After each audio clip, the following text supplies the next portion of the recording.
Tinh, cấp độ cộng 1. Cấp độ hiện tại của ký chủ 100.000 không cấp. 100.000 không cấp. Lần này ta vậy mà ngủ hơn 2 vạn năm. Ngủ hơi lâu rồi đấy. Bất giác đã sống được 10 vạn năm rồi.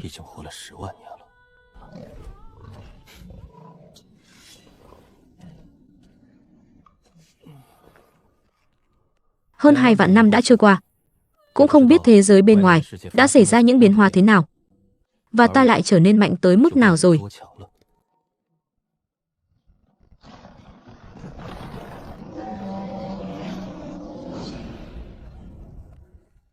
Dám coi thường ta. Chết đi, đồ kiến hôi. Nhớ kiếp sau chú ý một chút.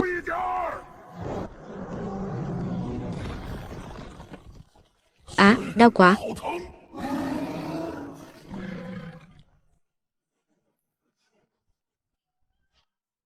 Chịu một móng vuốt của ta như vậy. Không những không sao, mà còn làm ta bị phản thương. Thân thể tiểu tử này làm bằng gì vậy? Đang đi tự nhiên tát ta một phát. Thế này là sao chứ?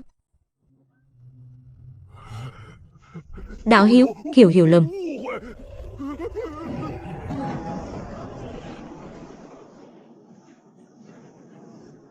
Nhưng một cái đã nổ tung rồi. Ta còn chưa kịp hỏi sao nó lại đánh ta. Phải dốc sức áp chế lực lượng mới được. Nếu không sau này không cách nào giao lưu với người khác nữa. Về Trường Sinh môn xem sao vậy. Cũng không biết tông môn tiện tay dựng nên kia ra sao rồi. Sư có tiên nhân một kiếm chém bằng vân phong, lập nên đạo thống Trường Sinh. Tiên nhân lòng dạ từ bi, thường xuyên giúp đỡ những vị hóa phụ trẻ trung xinh đẹp, lại thu nhận 7 đứa trẻ mồ côi, tận tình vun trồng. 7 người đều chứng đạo đại đế, tạo nên thịnh thế 7 đế cùng tồn tại. Sau đó tiên nhân ẩn thế, 7 đế phi thăng. Chỉ có Huyền Cơ đại đế chứng đạo ở lại thủ hộ, một tay chống đỡ tông môn suốt vạn năm. Nay đề hồn của Huyền Cơ đại đế sắp tàn, các đại tông môn lăm le dòm ngó, mắt thấy sắp sửa hoàn toàn lụi bại. Thật sự đáng than. Đoạn hóa phụ xóa đi. Vậy có cần sửa lại chút không? Ta ở đây còn một bản nữa. Xóa đi, xóa đi.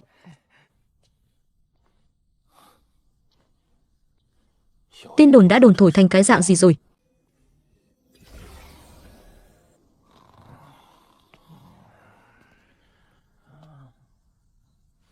Này, tỉnh lại đi. Đang trong giờ làm việc đừng có ngủ. Ta... Ngươi là ai? Sao lại vào được đây? Ta tới thăm Tiểu Dương. Dương Huyền Cơ, nghe nói nó sắp chết rồi. Ta có mang theo một chiếc quan tài. Sức sược, dám nguyền rủa Huyền Cơ lão tổ. San.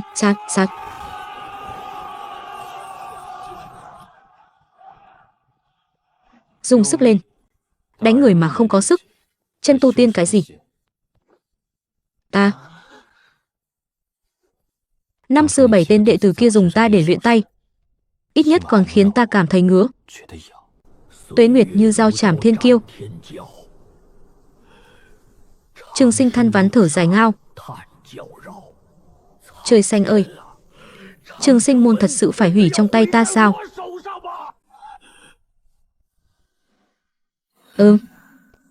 Thà, có phải ta thật sự sắp chết rồi không?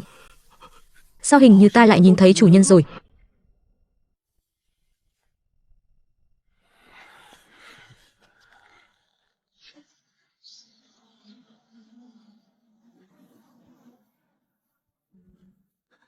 Sư huynh, sư muội, người này rất kỳ quái, thâm bất khả chắc.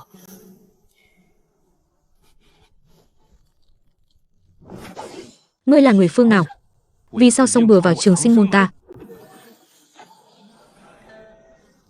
À, lão tổ. Giải tán hết đi. Toàn bộ lui ra. Nếu không có mệnh lệnh của ta, không được bước vào Trường Sinh điện. Chủ nhân, bao nhiêu năm qua ngài đã đi đâu? Ta cứ tưởng không bao giờ còn gặp lại ngài nữa. Thật ngại quá, ta ngủ quên mất. Tất cả mọi người đều đi rồi, chỉ còn lại ta trấn giữ tông môn. Gánh nặng tông môn đè hết lên vai ta, không còn được đi chơi khắp nơi nữa. Ta khổ quá mà, yếu đến mức này rồi mà còn tơ tưởng ăn chơi. 7 đệ tử của ta đều là đại đế đỉnh phong, vì sao cuối cùng lại là ngươi ở lại giữ? Chán thật, bọn họ đều đã phi thăng tiên giới cả rồi, chẳng thèm dẫn ta theo. Giữ tông môn thành cái dạng này mà cũng mặt dày nói ra. Năm xưa bảo ngươi chăm chỉ tu luyện, ngươi suốt ngày đắm đuối trốn phong nguyệt. Bây giờ tu vi lẹt đẹt bét bảng, thọ nguyên sắp cạn, không phải do ta cùi bắp đâu. Các sư huynh đi rồi, yêu nghiệt thế gian, cường giả luân hồi mọc lên như nấm, ta đi đâu cũng bị nhắm vào. Với lại, năm đó chẳng phải chính ngài dẫn ta đi Phong Hoa Tuyết Nguyệt sao? Chủ nhân, trước khi ta chết ngài có thể ban cho ta tiên dược không, giúp ta một bước thành tiên. Trường Sinh bất lão, ngươi mơ đẹp đấy. Ta chỉ mang cho ngươi một chiếc quan tài thôi, đặc biệt quay về để tiễn đưa ngươi đấy. Đây là dưỡng thần quan, được chế tác từ rùa linh thượng cổ. Nằm vào trong có thể nuôi dưỡng thần hồn và thân thể. Mù một sức là có thể hồi máu sống lại, sống ra đời thứ hai. Sau này ngươi có thể tự mình bứt phá tiến vào tiên giới. Thừa lúc thần hồn chưa tan, mau chóng quy thể nhập quan đi. Dưới chúng ta có Tiêu Tuyệt và Lạc Thanh Tuyết, lần lượt là Hoang Cổ Thánh Thể và Thái Âm Thần Thể, đều có tư chất đại đế, làm phiền chủ nhân tận tình chỉ dạy. Ngoài ra, giúp ta dỡ bỏ Hộ Tông đại trận. Trường Sinh muốn ta không cần cậy vào trận pháp, ồn ào quá, mau đi ngủ đi. Chủ nhân của ta đã trở về rồi, thế giới này nên run rẩy đi là vừa. Người đó rốt cuộc là ai? Sao sư tôn lại không ra tay với hắn? Sao ta lại thấy rất quen thuộc? Hình như đã gặp ở đâu rồi. Không phải chứ sư muội. Muội thấy người ta đẹp trai liền giờ cho này, không thấy dung tục sao? Huy, nói linh tinh gì thế? Ta thật sự thấy quen mà. Muội nói thế, ta cũng thấy quen quen, nhưng lại không nhớ ra đã gặp ở đâu.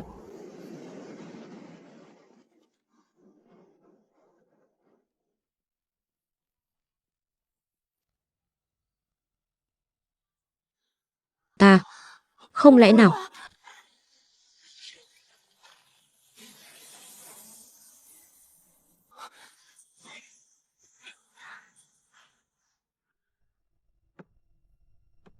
Đế hồn của sư tôn đã tiêu tán rồi. Trường Sinh môn thật sự xong đời rồi sao? Kẻ này rốt cuộc là ai? Sao dám ngồi ở vị trí chủ tọa? Đệ tử Tiêu Tuyệt, bái kiến Khai Sơn tổ sư. Đệ tử Lạc Thanh Tuyết, bái kiến Khai Sơn tổ sư. Hà,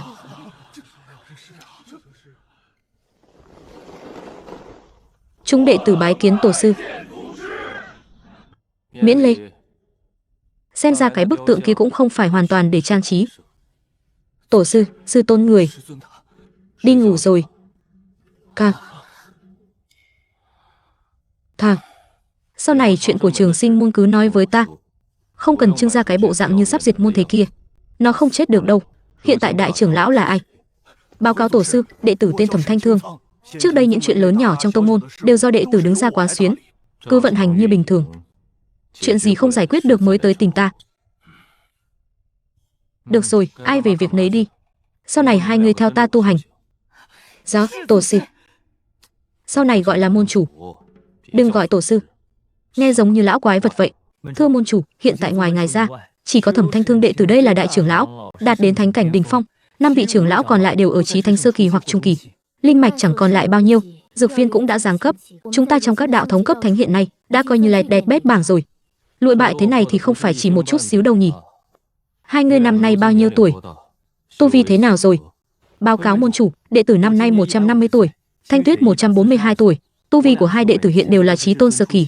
7 đứa học trò của ta trước khi phi thăng chắc hẳn đã để lại không ít công pháp võ kỹ chứ. Thưa môn chủ, áo nghĩa trên đó thực sự quá khó hiểu. Nhiều năm qua cũng chỉ có sư tôn, đệ tử và sư huynh là có thể lĩnh hội được một chút chút. 7 tên thỏ con này thật là làm cái độ khó cao thế làm gì? Đã không thiếu công pháp võ kỹ, vậy giờ các ngươi chỉ thiếu tài nguyên thôi. Thứ này thì dễ giải quyết, rất nhanh sẽ có người tự dâng tới tận cửa. Thánh nữ Phần Yên Nhiên của Phần Thiên môn tới bái phòng, lại chọn đúng lúc này, thật sự là một khắc cũng không chờ nổi rồi. Đi thôi, có người tới tặng lễ rồi, ra xem thử. Đến cả Hộ Tông đại trận cũng biến mất rồi. Huyền Cơ đại đế vừa chết, Trường Sinh môn lại chẳng có lấy một chuẩn đế trấn giữ. Thật nực cười làm sao.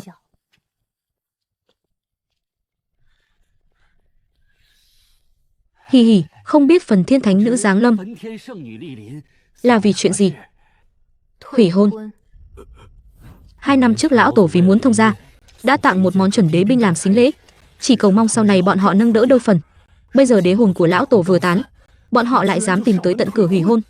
Chuyện này ở Cửu Châu đại lục đúng là nhục nhã ê chề. Hey, tên tiểu tử Dương Huyền Cơ này toàn là mấy chuyện hại danh tiếng.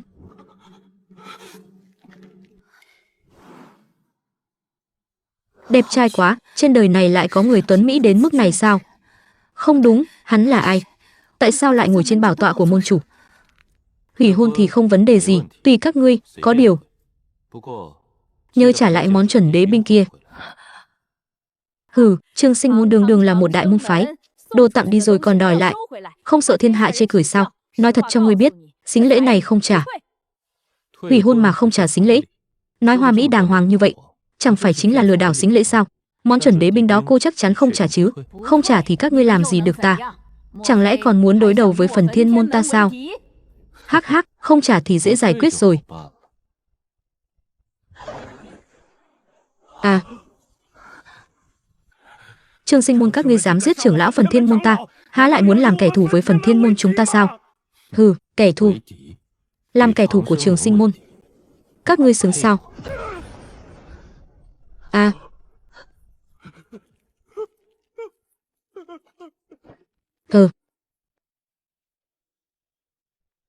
Ngươi liền chết. À.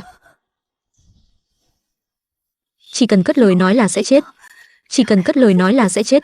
Không được mở miệng. Tuyệt đối không thể mở miệng. Về nói với lão tổ các ngươi, ngày mai tự mình mang chuẩn đế binh trả lại. Đừng để ta phải đích thân đi một chuyến. Ngoài ra, về việc hủy hôn, xin đính chính một chút. Là tiêu tuyệt hưu cô. Có phân biệt được chính phụ không hả? Hả? Mới trả lời sao? Yên Nhiên đã biết rồi. Yên Nhiên nhất định sẽ chuyển lời của tiền bối về. Cút đi.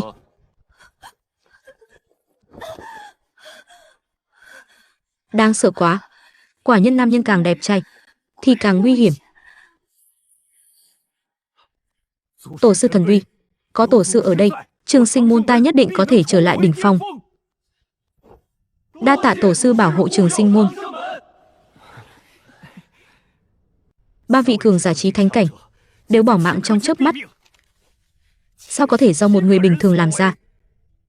Trường Sinh môn từ bao giờ lại xuất hiện một cường giả thế này? Lão tổ, trong phút chốc lại khiến chúng ta tổn thất ba vị trưởng lão trí thánh cảnh. Trường Sinh môn này chẳng phải quá mức ngông cuồng rồi sao? Ta an xếp ba vị trưởng lão đi cùng Phần Yên Nhiên đến hủy hôn, vốn muốn cho bọn họ chút uy hiếp, không ngờ lại một đi không trở về. Yên Nhiên, con tận mắt thấy Lý Trường Sinh đích thân ra tay giết chết ba vị trưởng lão Phần Ly bọn họ sao? Thật ra cũng không hẳn là ra tay. Đại trưởng lão chết thế nào, con còn không kịp chú ý tới. Còn về hai vị trưởng lão khác, con chỉ thấy Lý Trường Sinh tiện tay phất một cái, Bát trưởng lão đã hóa thành bụi mịn rồi. Cửu trưởng lão vừa định cất lời, lại bị hắn trừng mắt một cái, cũng lập tức cho bụi tan biến theo. Tóm lại cực kỳ đáng sợ. Đó là thủ đoạn của đại đế. Đại đế lão tổ. Trường Sinh môn lại xuất hiện một vị đại đế nữa. Chắc là không phải đâu. Trường Sinh môn thâm sâu khó lường. Mấy vị đại đế đã rời đi đó chắc hẳn đã để lại không ít thủ đoạn đối địch. Lý Trường Sinh có lẽ là mượn dùng sức mạnh do đại đế của Trường Sinh môn để lại, phối hợp với động tác biểu diễn của bản thân để đạt được hiệu quả dọa người mà thôi. Thủ đoạn do đại đế để lại mà lại dùng lên người trí thánh cảnh thế này. Trường Sinh môn này đúng là biết phá ra chi tử thật. Trường Sinh môn chắc là đang giết gà dọa khỉ. Còn chúng ta lại vô tình trở thành con gà đâm đầu vào lưỡi dao rồi. Đúng là không cho chúng ta hời chút nào cả mà. Thật sự là vậy sao? Nhưng lúc đó ta lại cảm nhận rất rõ ràng, đó chính là sức mạnh của bản thân Lý Trường Sinh, tuyệt đối không hề mượn dùng ngoại lực. Chuẩn đế binh của lão tổ, tạm thời cứ phái người đưa về trước đã. Đáy vốn của Trường Sinh môn vẫn còn đó, cứ để thế lực khác đi tiêu hao hết đáy vốn của bọn họ trước đi. Chúng ta không làm con chim đầu đàn này nữa. Chẳng lẽ tính mạng của ba vị trưởng lão cứ thế mà? Chuyện này tạm thời cứ đợi ta đột phá đến cảnh giới đại đế rồi tính sau. Nếu như sau khi ta đột phá tới đại đế mà Trường Sinh môn vẫn còn tồn tại. À, lão tổ sắp đột phá đại đế rồi sao? Ta đã chạm tới ngưỡng cửa rồi. 2 ngày nữa ta sẽ bế quan. Trong khoảng thời gian ta bế quan, tất cả không được gây chuyện sinh sự. Tuân theo lệnh của lão tổ. Phái người đem chuẩn hoàng binh đưa tới đi. Yên Nhiên, chỉ chết có 3 tên trí thánh cảnh mà thôi. Nên hãy củng cố đạo tâm cho tốt. Tất cả chuyện này không tính là gì cả. Yên Nhiên đã rõ, thưa lão tổ. Phần Thiên môn này cũng quá mức hèn nhát rồi chứ. Thật đáng tiếc. Vốn còn định tìm một tông môn để giải khuây chút. Vậy mà bọn họ đến một tiếng giám cũng không dám đánh. Bẩm môn chủ, người của Thận Hư môn đến bái kiến. Môn gì cơ? Thận Hư môn. Môn phái này vốn là một đạo thống cấp chuẩn đế mới nổi. Từ trước đến nay luôn không hợp với Trường Sinh môn chúng ta. Bọn họ hiện nay có 2 vị chuẩn đế, 10 mấy cường giả chí thánh cảnh tọa chấn. Thế lực ngày càng lớn mạnh. 2 năm trước bọn họ từng trọng thương 10 đệ tử của chúng ta. Hiện nay đế hồn của Huyền Cơ lão tổ đã tiêu tan, bọn chúng sợ rằng kẻ đến không có ý tốt.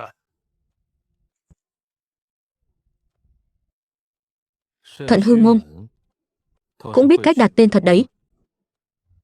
Hy vọng bọn chúng có thể cứng cỏi một chút, đừng làm ta thất vọng. Đế hồn của Dương Huyền Cơ đã tiêu tan, Trường Sinh môn không có gì đáng sợ cả. Chắc vị này chính là tân môn chủ của Trường Sinh môn nhỉ? Thiếu môn chủ Thận Hư môn, Tân Thọ. Bái kiến môn chủ. Nghe tin Quý tông có Huyền Cơ đại đế đế hồn tiêu tan, lão tổ nhà chúng ta vô cùng đau xót, nên đặc biệt sai vãn bối đến để thăm hỏi Quý tông. Không ngờ Huyền Cơ đại đế lại rơi vào cục diện tạ thế ê chề thế này, thật là khiến người ta tiếc nuối. Mong các vị nén bi thương nhé. Tên này đúng là biết ra vẻ thật đấy, vừa lên đã mang cái bộ dáng muốn ăn đòn. Vốn dĩ còn muốn hỏi xem đến đây làm gì, thôi dẹp đi, chém chết ngỗng trời rồi nói tiếp. Đương nhiên rồi, thực lực Quý tông nay đã giảm sút mạnh, chúng tôi vì cả gan đạp chủ tử nhà ta mà sao dám không quỳ. Ngươi cũng có đạo phải chết.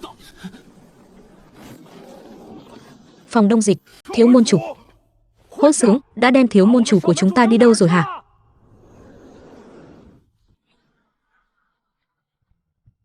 Đã xảy ra chuyện gì thế? Không, các ngươi đừng có bán đứng ta chứ.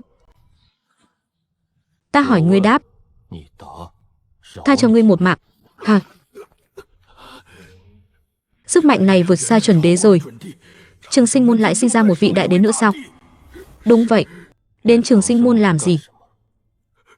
Đi theo thiếu môn chủ đến để liên hôn. Liên hôn? Ai liên hôn với ai? Tên Tần Thọ đó từng gặp thánh nữ, này sinh tà tâm dâm mỹ. Lần này là muốn nhân lúc cháy nhà đi hôi của, ép buộc liên hôn. Hừ, cóc ghẻ mà đòi ăn thịt thiên nga. Cứ thế mà để hắn chết đi. Đúng là hời cho hắn quá rồi. Chỉ đến liên hôn đơn giản thế thôi sao? Môn chủ của chúng tôi một mặt bảo chúng tôi liên hôn để thu hút sự chú ý, mặt khác lại phái người lén lút chiếm lấy 3 mạch linh mạch ở phía Tây Quý tông. Ta biết ngay bọn chúng không nhịn được phóng ra dám thối mà. Môn chủ, 3 mạch linh mạch trấn thủ ở phía Tây, trưởng lão và đệ tử đều đã mất liên lạc rồi. Đi thôi. 3 người các ngươi dẫn ta đi xem thử. Vâng, môn chủ. Tiêu Tuyệt, Thanh Tuyết.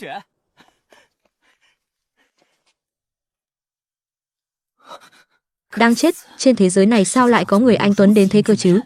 Tiểu Bạch Kiểm này là ai vậy? Sao lại đi gần Thanh Tuyết thế kia? Sao lúc hắn nhìn mình lại thận trọng thế nhỉ? Cứ như sợ đánh mất thứ gì đó vậy. Đúng là một kẻ kỳ lạ. Tiêu Tuyệt, Thanh Tuyết. Ta nghe nói tên xúc sinh kia dẫn theo ngươi đến Trường Sinh môn các ngươi cầu thân đầy à? Tiêu Tuyệt, tên thỏ con đó đang ở đâu? Nếu hắn dám dựa thế ép buộc các ngươi, bắt Trường Sinh môn gả Thanh Tuyết cho hắn, xem lão tử không dùng một kiếm chém chết hắn ta không cơ chứ? Ấy, Liễu Nhất Mịch, ngươi đến muộn rồi, không phải chứ Thanh Tuyết? Cái Thận Hư môn với tên xúc sinh kia không phải thứ tốt lành gì đâu, ngươi không thể gả cho hắn ta được đâu. Đi thôi Thanh Tuyết, chúng ta đừng để những hủ tục tông môn thế tục này trói buộc, ta sẽ dẫn ngươi cao bay xa chạy, lang bạt chân trời góc bể. Hầy, cái tên, ngươi đang mơ tưởng hão huyền gì đấy hả? Còn định dẫn sư muội của ta lang bạt chân trời góc bể cơ à? Thiếu minh chủ Thận Hư môn không phải thứ tốt lành gì, thế ngươi thì là cái thứ tốt lành gì chứ? Vậy thì vẫn tốt hơn cái tên thiếu môn chủ kia chứ. Không phải chứ, Trường Sinh môn các ngươi thật sự kết thân với bọn chúng rồi sao? Sao có thể chứ? À, thế người của Thận Hư môn đâu rồi? Tin tức ta nhận được là bọn chúng đã đến rồi cơ mà. Không còn nữa rồi. Thẩm lão, lão tổ bảo ta đến thông báo với Quý tông rằng ân tình của Dương Huyền Cơ lão tổ năm xưa, Liễu Vân tông sẽ không bao giờ quên. Nếu có cần, chúng ta và Trường Sinh môn sẽ cùng tiến cùng lùi. Liễu lão tổ có lòng rồi, tấm chân tình này Trường Sinh môn chúng ta xin ghi nhận. Vị này là... Sao vừa nhìn thấy bộ dạng của hắn, trong lòng lại thấy bực mình khó hiểu, mà lại không biết đang bực chuyện gì nữa. Đây là môn chủ của Trường Sinh môn chúng ta. Ồ, thất lễ rồi. Bái kiến môn chủ, ta tên là Liễu Nhất Mệnh. Không đúng nha, người này là ai vậy? Ta trước đây hay đến Trường Sinh môn lắm mà. Sao lại chưa từng gặp vị tân môn chủ này bao giờ nhỉ? Chào ngươi. Môn chủ, ta hay đến Trường Sinh môn các ngài chơi lắm, sau này mong được chiếu cố nhiều hơn nhé. Không vấn đề gì. Đại trưởng lão, trận pháp truyền tống bên phía linh mạch còn dùng được không? Lúc nãy ta dùng thần thức cảm nhận thử, liên lạc truyền tống giữa Trường Sinh môn chúng ta và căn cứ linh mạch ở bên đó, thì phát hiện trận pháp truyền tống đã bị phá hủy rồi. Được rồi, lấy bản đồ ra đây cho ta, để ta xem vị trí của ba mạch linh mạch đó. Đúng rồi môn chủ, các ngài đây là định đi đâu thế? Ba mạch linh mạch mới của Trường Sinh môn chúng ta đã bị Thận Hư môn chiếm mất rồi. Chúng ta phải qua đó xem thử. Chỉ có 4 người các ngươi đi thôi sao? Có cần ta về gọi thêm người không? Không cần. Vậy có thể cho ta đi cùng một người không? Ta cũng có tu vi chí tôn, nói không chừng cũng có thể góp chút sức lực. Vậy được thôi. Xuất phát đi. Môn chủ, ta ở đây có một chiếc phi thuyền tốc độ cực nhanh, là do lão tổ nhà ta đặc biệt ban thưởng để giữ mạng đấy, hay là... Cái này. Tiêu huynh, môn chủ các ngươi đây là... Không thể nói, không thể nói. Cứ đứng sang một bên xem cho kỹ là được. Trong linh mạch toàn là người của Thận Hư môn, có một vị cường giả trí thánh cảnh trấn giữ. Nhưng đệ tử, trưởng lão và thợ mỏ của chúng ta đều biến mất hết cả, cũng không có bất kỳ dấu vết chiến đấu nào. Có phải là các ngươi? Ta hỏi ngươi đáp. Đệ tử và trưởng lão trấn thủ nơi này của Trường Sinh môn đã đi đâu rồi? Đều bị các ngươi giết hết rồi chứ gì? Không có. Thế bọn họ đi đâu rồi? Môn chủ, thán. Hình như đã bị người ta hạ cấm chế linh thức. Hễ nói ra bí mật thì sẽ phải bỏ mình đạo tiêu. Thì ra là thế. Vậy tiếp theo chúng ta.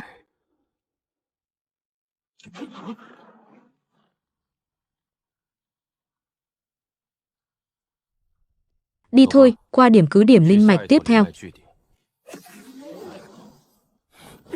Thật thà khai ra đi, người đều ở đâu hết rồi? Sao lại là ăn vạ nữa đây? Đúng là phiền phức thật. Lên tông môn của bọn chúng xem thử đi. Thà. Đột ngột vậy sao? Hay là chuẩn bị kỹ càng một chút? Hoặc là ta đi mượn chút người rồi nói với lão tổ nhà ta một tiếng? Không cần. Không phải chứ huynh đệ, ngươi chơi thật đấy à? Chúng ta chỉ có 5 người mà đi thảo phạt tông môn nhà người ta sao? Liệu có hơi quá mức kiêu ngạo rồi không? Ta rất muốn chuồn, không đi cùng đường với các ngươi nữa được không? Tiêu huynh, sao không khuyên nhủ môn chủ nhà các ngươi đi chứ? Bọn chúng ta đây chỉ có mỗi hắn là chủ lực thôi đấy. Các người lại có lòng tin với thực lực của hắn đến thế cơ à? Không thể nói, không thể nói. Cứ nhìn cho kỹ, học cho ngoan vào. Nói nhảm, đây chính là tổ sư của chúng ta cơ mà. Sao chúng ta có thể không có lòng tin với ngài ấy chứ? Cứ nhìn cho kỹ đi, lát nữa sẽ làm lóa mắt con chó tai tầng của ngươi đấy. Thật khó hiểu. Môn chủ này nhìn thế nào cũng không giống cái loại người chịu đến dân đầu người. Tạm thời cứ ở lại quan sát tình hình đã. Nếu tình hình không ổn, lập tức bóp nát lệnh bài gọi lão tổ đến cứu ta. Chẳng lẽ đệ tử và trưởng lão Trường Sinh môn, trấn thủ linh mạch đều bị bọn chúng trấn áp rồi sao? Thế tại sao đến một cỗ di hài cũng không để lại cơ chứ? Chẳng lẽ là phản tác dụng sao? Môn chủ, nghe nói Thận Hư môn này từ trong ra, ngoài có tổng cộng 6 tầng pháp trận bao bọc, ngoài 3 lớp trong 3 lớp, từ ngoài vào trong tầng sau mạnh hơn tầng trước. Thận Hư môn từng lớn tiếng tuyên bố rằng, 6 tầng pháp trận này chính là một tòa đế cấp pháp trận, vững như thành đồng vách sắt, có thể chống đỡ đại đế cường giả tấn công mạnh trong suốt 1 canh giờ. Không biết môn chủ đã chuẩn bị bảo vật phá trận chưa? Chuẩn bị rồi. Ở đâu thế? Lấy ra cho vãn bối đây mở mang tầm mắt với chứ. Ở đây này. Đơn giản vậy sao? Xem ra pháp trận của Thận Hư môn này cũng chỉ đến thế mà thôi. Nhìn bọn chúng thổi phồng lên tận mây xanh, giờ xem ra chỉ là 6 lớp giấy rắn mà thôi. Liệu có khả năng nào là môn chủ chúng ta hơi mạnh quá không? Đi thôi. Kẻ nào dám xông vào Thiên Hư môn của ta?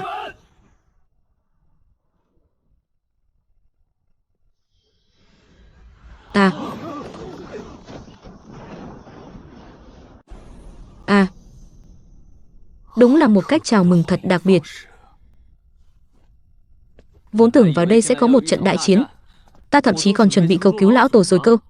Xem ra hiện tại bản thân hình như hơi thừa thãi thì phải.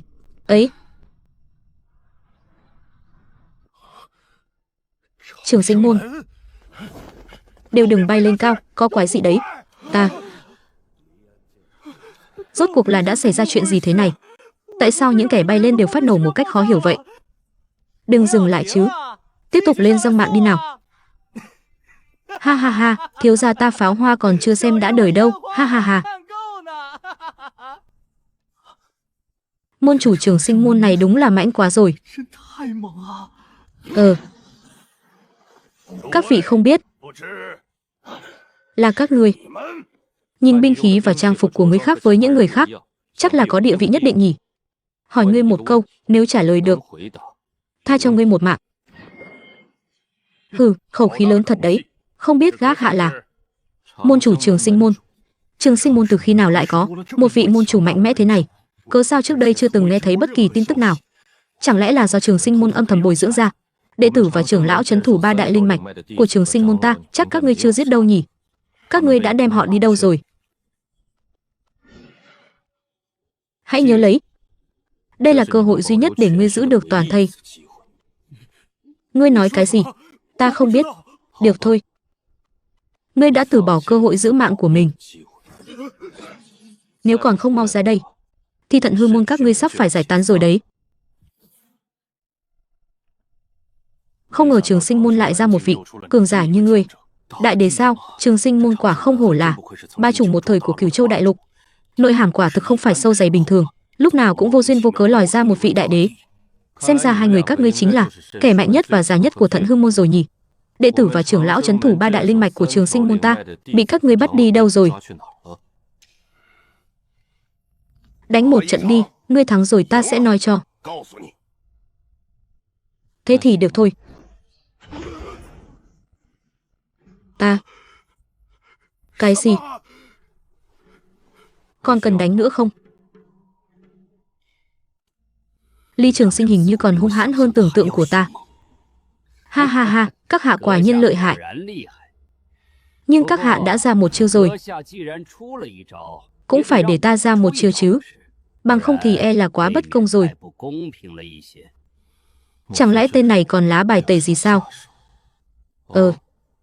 Vậy ngươi ra chiêu đi. Khi thế thật đáng sợ. Trông cho kỹ đây, kiếm này. Chạy, chạy nhanh lên. Tuyệt đối không được ngoảnh đầu lại. Đùa cái gì thế không biết. Chỉ tiện tay chỉ một cái, tên đệ đệ đã thần hình câu diệt rồi. Quá đáng sợ. Bất đắc dĩ rồi hiền đệ ơi. Tên này quá mạnh rồi. Ha ha ha. Không phải chứ, làm ra trận thế lớn như vậy. Rốt cuộc chỉ có thế thôi sao? Vốn tưởng sẽ có một trận chiến oanh oanh liệt liệt chứ. Không ngờ lão tổ Thận Hư môn này lại là một kẻ nhát gan. Muốn chạy. Chạy nổi không? May quá, hình như hắn không đuổi theo. Ta.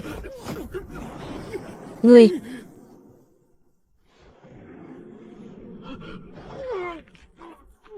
Giờ thì có thể nói cho ta biết, người của trường sinh môn ta bị các ngươi bắt đi đâu rồi chứ? Ta nói, là Vân Đế đại nhân. Vân Đế? Vân Đế là ai? Hắn tới rồi. Lại dùng chiêu này. Xem ra tên này cũng bị hạ linh thệ gì đó rồi nhỉ? Rốt cuộc Vân Đế này là ai chứ? Ta chính là Vân Đế. Thiên giai đấu kỹ, bồi thứ. À. Lưng hơi ngứa chút. Làm sao có thể?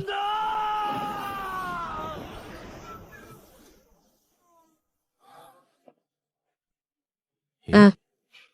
Hình như chưa chết. Là phân thân sao? Hay là người đó hình như vẫn chưa chết? Ước chừng là phân thân.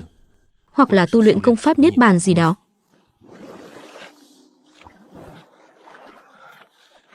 Đang chết, sao lại có kẻ cứng như vậy chứ? Đánh lén người ta, tự làm mất luôn một cái mạng. Ly Trường Sinh tuyệt đối không phải kẻ tầm thường. Phải lập tức báo cho đại tế tư. Tuy rằng toàn bộ cường giả của Thận Hư môn đều bị môn chủ diệt trong một nốt nhạc, chúng ta chỉ dọn dẹp mấy tên tôm tép. Nhưng dù sao cũng đã góp sức, công lao này tính cho cả đám là hoàn toàn hợp lý. Thần hư môn to lớn như vậy đã bị 5 người chúng ta đánh bại rồi. 5 người chúng ta thật lợi hại quá. Giờ thật muốn lập tức trở về khoe khoang với các sư huynh sư đệ. Ta cùng 4 người khác đã cùng nhau công phá một đại tông môn. Ta đã không làm mất mặt tông môn. Việc công phá tông môn này thì có liên quan gì đến 4 người chúng ta chứ? Chẳng phải đều do một mình môn chủ trấn áp toàn bộ cường giả Thận hư môn sao? Nhưng Liễu Nhất Mệnh nói cũng có lý. Dù sao thì thấy là có phần mà. Đúng vậy, 5 người chúng ta thật sự quá lợi hại. Ha ha ha. Môn chủ, ta sống đã 10 vạn năm, ngồi nhìn sóng cuộn mây tan, chẳng biết đã chứng kiến bao nhiêu vương triều diệt vong và tông môn hưng thịnh. Nội tâm vốn đã chẳng còn chút gợn sóng nào rồi. Môn chủ, lão già bỏ chạy đó. Chết rồi. Môn chủ có gạn hỏi được từ miệng lão, xem các trưởng lão và đệ tử trấn thủ 3 đại linh mạch của Trường Sinh môn ta đã đi đâu không? Số trưởng lão và đệ tử đó cộng lại có hơn 3.000 người. 3 đại linh mạch lại có trưởng lão chí thánh cảnh trấn thủ, sao có thể không để lại chút dấu vết chiến đấu hay thi thể nào chứ? Giống như vô duyên vô cớ biến mất vậy. Cũng giống như trước đó. Chưa gạn hỏi được mấy câu, liền tự bạo đến mức hồn phi phách tan rồi. Có điều trước khi chết lão có nói 4 chữ, gọi là Vấn Đế đại nhân. Ồ phải rồi, các ngươi có biết trên Cửu Châu đại lục này có ai tên là Vấn Đế không? Chưa từng nghe nói đến vị đại đế này bao giờ. Ước chừng là kẻ đứng sau Thận hư môn đi. Có thể âm thầm bắt đi hơn 3.000 người mà không để lại dấu vết. Ước chừng chỉ có đại đế mới có bản lĩnh đó. Hơn nữa khi Tần Sơn chết, có kẻ đã âm thầm đánh lén ta, e rằng chính là Vấn Đế đó. Khi thế trên người Tần Sơn và Tần Hải không phải do tu luyện chính đạo mà có, mà giống công pháp hiến tế hoặc gặt hái khí huyết của sinh linh hơn. Bắt đi 3.000 người, chẳng lẽ cũng là để hiến tế sao? Ồ phải rồi, hãy nói cho ta biết những địa bàn, linh mạch, dược nguyên bên ngoài của Thận hư môn. Lát nữa ta sẽ đi chinh phục hết một thể. Các ngươi quay về phái người tới đây, thanh tra quét sạch Thận hư môn một lượt. Rõ, môn chủ. Thận hư môn này bên ngoài vẫn còn khoảng 10 địa bàn và cứ điểm quan trọng, đã lục soát khắp Thận hư môn, tất cả địa bàn cùng vùng lân cận rồi. Sao lại hoàn toàn không phát hiện ra nơi giam giữ đệ tử Trường Sinh môn ta chứ? Nơi này không nên ở lâu, e là trong lúc ta không có ở đây, lại có kẻ không có mắt chạy đến Trường Sinh môn tìm phiền phức. Đành phải quay về trước thôi.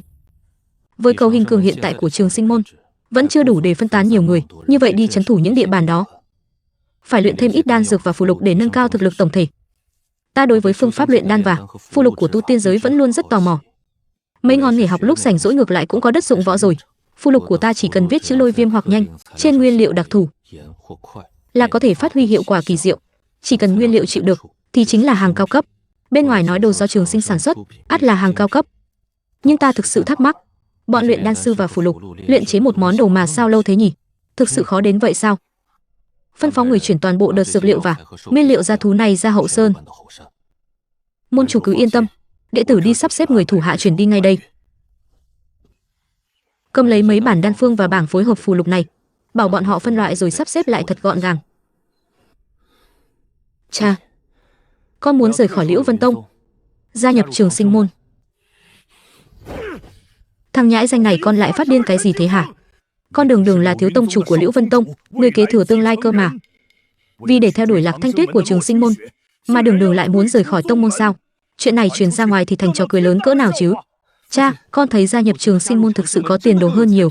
Vị huynh đệ môn chủ đó lợi hại quá sức, lần này 5 người chúng ta cùng nhau xông vào Trường Sinh môn. Một ánh mắt của hắn là trấn áp được một vị trưởng lão, ngay cả Tần Hải lão tổ ở giai đoạn trung kỳ chuẩn đế cũng chỉ cần hắn tiện tay điểm nhẹ là đã tan thành tro bụi. Thủ đoạn đó thật sự quá thần kỳ. Đợi ta học được bản lĩnh này, sau này chỉ cần búng tay một cái là đánh bại kẻ địch, thế mới là uy phong chứ. Ta là đi học bản lĩnh mà, đợi sau khi học xong bản lĩnh, ta nhất định sẽ quay về. Ngươi là đang chạy đi tu luyện thật sao? Đồ thỏ con nhà ngươi, đừng tưởng ta không biết trong lòng ngươi đang nghĩ gì. Phụ thân, dù sao thì con cũng phải gia nhập Trường Sinh môn, trừ khi người đánh chết con đi. Đồ nghịch tử nhà ngươi, cút đi cho ta, sau này đừng có mà vắt mặt về đây nữa, không có người ở đây làm phiền ta, lão tử đây còn có thể sống thêm vài trăm năm nữa. Con cảm ơn phụ thân. Đợi đến khi con học thành trở về, sẽ làm cho đám trưởng lão và đệ tử trong tông môn phải sáng mắt ra. Cút. Ôi, cái đứa nghịch tử này.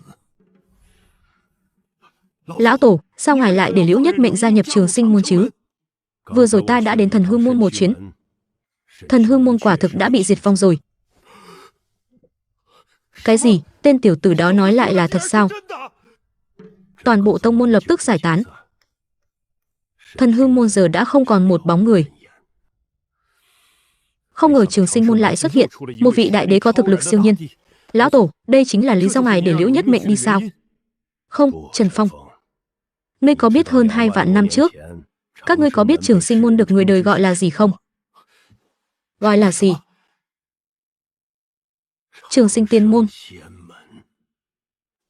Ta đối xử bình đẳng với tất cả đệ tử và trưởng lão trong môn phái. Mỗi một cảnh giới ta đều đã chuẩn bị sẵn đan phương, tuyệt đối không để ai phải chịu thiệt thòi. Chỉ cần lượng nguyên liệu bằng bàn tay là có thể vẽ một lá bùa. Vừa vặn làm cho mỗi người một bộ, loại bùa chú vừa có công vừa có thủ, lại tăng tốc độ. Môn chủ, dược liệu đã được chuẩn bị xong xuôi rồi. Da thú, xương thú, còn cả vỏ cây lâu năm cũng đã được tuyển chọn xong cả rồi. Môn chủ muốn đích thân luyện đan và chế tạo bùa chú sao? Hôm nay đúng là được mở mang tầm mắt về thủ đoạn của tổ sư rồi.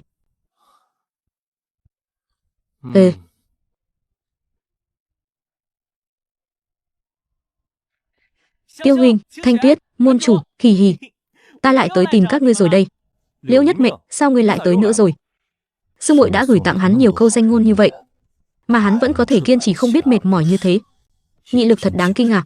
Hì hì hì, lần này ta tới vì có việc chính sự. Môn chủ, ta muốn gia nhập vào môn phái của các người, không biết có được không? Gia nhập Trường Sinh môn? Chẳng phải ngươi là thiếu tông chủ của Liễu Vân Tông sao? Gia nhập Trường Sinh môn chúng ta, thì ra thể thống gì nữa? Ta đã rời khỏi Liễu Vân Tông rồi. Hiện tại ta đã là một người tự do. Mong môn chủ có thể thu nhận kẻ không nhà không cửa này. Đùa à người anh em. Ngươi từ bỏ Liễu Vân Tông, cha ngươi không đánh chết ngươi sao? Vì để gia nhập Trường Sinh môn, ta đã cắt đứt quan hệ với ông ấy rồi, không sao cả. Tiểu tử ngươi đúng là một người con hiếu thảo đấy. Tên nhóc này vài ngày trước còn đi theo ta lật đổ Thận Hư môn, chắc chắn là đã nhìn trúng thủ đoạn của ta, nên muốn tới để ôm đùi đây mà. Giờ đây ta chỉ muốn học bản lĩnh của môn chủ, một lòng hướng đạo, những thứ khác đều là mây bay. Bái phục, bái phục. Hì hì hì. Đây là tài nguyên ta lấy trộm từ kho của tông môn, có linh thạch, linh dược, mong môn chủ nhận cho.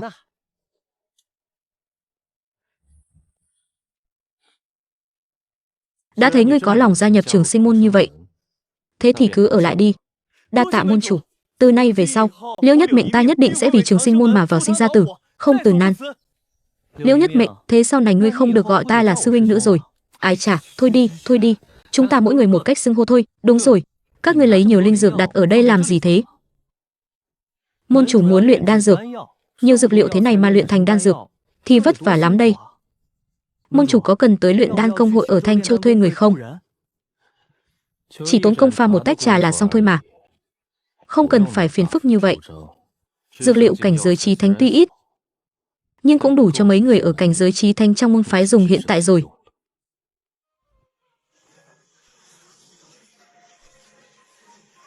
Sảng khoái thật. Dao động đan khí thật mạnh mẽ.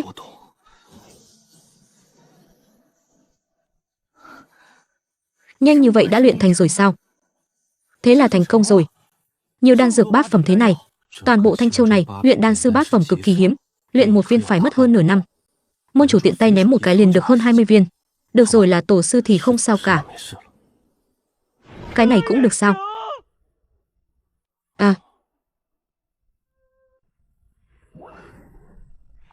Đáng tiếc trong môn thiếu linh dược cao cấp.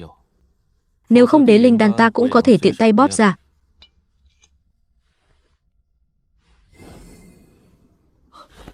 Đa tạ môn chủ ban đan. Đây là đan dược thất phẩm, có thể nâng cao tu vi trí tôn cảnh. Các ngươi cứ cất đi. Đợi lát nữa triệu tập toàn tông môn, thống nhất phát xuống. Lâu lắm rồi không dùng cây bút này. Môn chủ, đây là hôm qua ngài mang về, máu của đại xà đình phong trí thánh cảnh, đã chuẩn bị xong rồi. 3 người các ngươi đem những bộ xương thú, da thú cùng vỏ cây cắt thành kích thước bằng bàn tay, rồi mang qua đây. Môn chủ đã cắt xong hết rồi, đều ở đây ạ. Không ngờ ngủ một giấc dậy vẫn phải bận tâm mấy chuyện này. 7 tên thỏ con kia sao lại cứ thế bay lên phi thăng hết rồi? Thôi được rồi, coi như là luyện chứ vậy. Cầm lấy thử uy lực ở khoảng không phía trước xem sao. Bùa do chính tay môn chủ viết, ta thật sự rất muốn xem có uy lực gì. Uy lực cũng không tệ. Uy lực này ít nhất cũng có thể thổi bay một tên chí thánh trung kỳ, không có biện pháp phòng thủ. Chơi pháo hoa nguy hiểm lắm đấy. Về rồi à? Có một mạng. Cầm lấy tấm bùa này. Môn chủ đây là ý gì ạ? Ngươi dán tấm bùa đó lên người. Tiêu Tuyệt lát nữa ném bùa nổ lên người ngươi. Hắc hắc Liễu Nhất Mệnh. Lát nữa ta ném chuẩn lắm đấy. Thế này không ổn đâu nhỉ. Tấm bùa nổ đó phòng chừng có thể chết. Chi thành trung kỳ đấy, ta sợ mình chịu không nổi. Không sao đâu, tấm bùa cứng đó chưa dùng để phòng thủ, dán lên người thì sẽ không sao đâu. Sao cứ có cảm giác đang lấy mình làm vật thí nghiệm thế nhỉ? Hừ, đi thì đi. Xem bùa nổ của ngươi lợi hại, hay là da mặt ta dày hơn.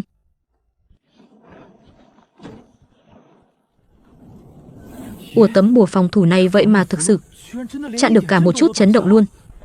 Hà, cái này mà cũng không chết á? Sao thế? Ngươi rất mong ta chết lắm à? Vừa rồi ngươi ném chuẩn thật đấy. Đây chẳng phải là để kiểm tra xem bùa phòng thủ cứng đến mức nào sao? Ta rất có lòng tin với môn chủ mà. Viết gần xong rồi. Đi, đến Trường Sinh Điện. Triệu tập toàn bộ trưởng lão đệ tử trong tông môn. Những đan dược này là do tự tay ta luyện chế. Đa tạ môn chủ ban đan. Đột phá rồi, ta cuối cùng cũng bước qua được cửa ải này rồi. Ta cuối cùng cũng thành công rồi, ha ha ha.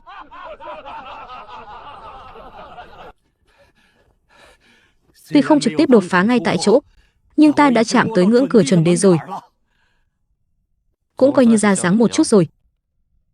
Tiêu Tuyệt, các ngươi chia đều những bùa chú này cho các đệ tử đi. Thà. Cầm cho chắc vào, bùa nổ này có thể hất văng chí thánh trung kỳ đấy, lúc đánh không lại thì cứ dùng nó mà ném. Nếu khoảng cách quá gần, thì dán bùa kiên cố này lên người. Chất lượng bùa chú ta đều đã thử nghiệm cho các ngươi rồi. Bùa tốc độ có thể tiến hành dịch chuyển tức thời khoảng cách xa mấy lần. Cho các ngươi dùng để chạy trốn đấy. Hà. Đa tạ môn chủ ban bùa. Được rồi, giải tán hết đi. Mọi người nên làm gì thì đi làm nấy đi.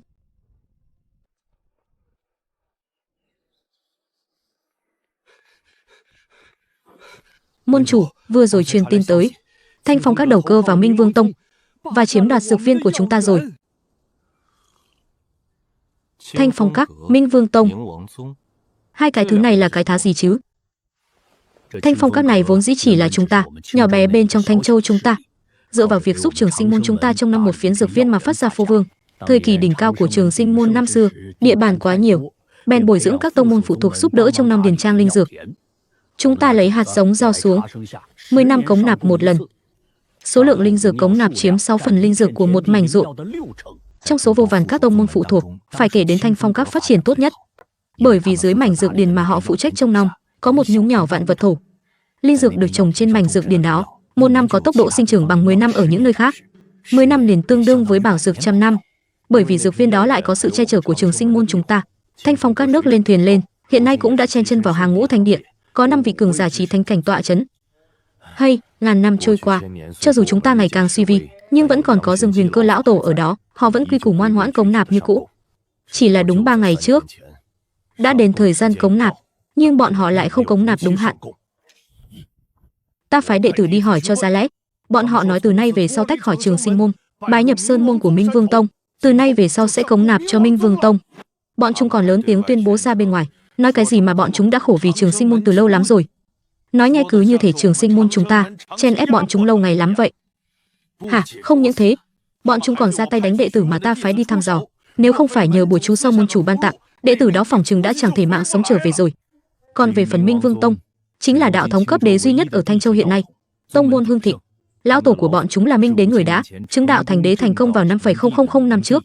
Minh Đế vừa mới thành đế đã từng đánh nhau một trận với Dương Huyền Cơ lão tổ, chiến lược của vị Minh Đế này cực kỳ hung mãnh. Dương Huyền Cơ lão tổ đã thua hắn nửa chiêu. Hay, cái tên Dương Huyền Cơ này đúng là gà thật đấy.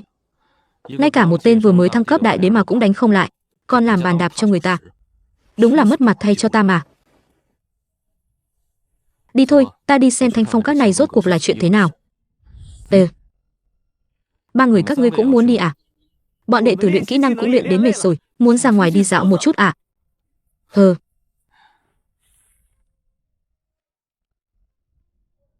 Được rồi, vậy thì đi thôi. Tuyết rơi lớn quá, điềm lành đây mà. Ha ha ha, bước tuyết này chính là một phương linh tinh đấy. Đi thôi, chúng ta cũng không cần ngự không bay lượn nữa, cứ dẫm lên tuyết mà đi báo hỉ cho lão tổ tông thôi. Tuyết rơi lớn quá, tháng 6 mà có phong tuyết. Đây tuyệt đối không phải điềm lành gì đâu nhé. Kẻ mạnh nhất và già nhất bên trong, cút ngay ra đây chịu chết cho ta. Không ổn rồi, đó là Thẩm Thanh Thương của Trường Sinh Môn, kẻ đến không có ý tốt. Nhị đệ, cùng ta xông lên.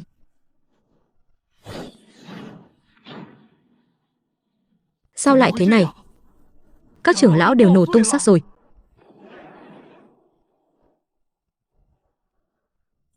Đại ca. À. Lão tổ tông, tông môn nguy cấp, mau tới đây. Hỗn láo. Đến Thanh Phong các ta đại khai sát giới. Thật sự cho rằng Thanh Phong các ta không có ai sao? Sao có thể như vậy? Hắn vậy mà vẫn còn sống ư? Không nhìn thấy ta đâu cả, không nhìn thấy ta đâu cả. Lúc ấy 5 vị đại đế đồng loạt kéo đến, giáng lâm bái Bình Sơn. Động tĩnh đó làm rung chuyển cả Cửu Châu. Ta tưởng rằng hôm nay bản thân chắc chắn phải chết rồi. Thôi kệ, trước khi chết còn được chứng kiến một trận chiến giữa các đại đế, cũng coi như không uổng phí một đời này. Một kiếm bình phàm không có gì nổi bật, lại trực tiếp chém chết 5 vị đại đế trong chớp mắt. Một kiếm đổi lấy 5 mạng, quá đáng sợ rồi. Hóa ra giữa các đại đế với nhau, thực lực lại có khoảng cách chênh lệch lớn đến như vậy. Khuôn mặt đó ta, cả đời này tuyệt đối sẽ không bao giờ quên. Ta thật ngốc quá. Thật đấy. Ha ha ha.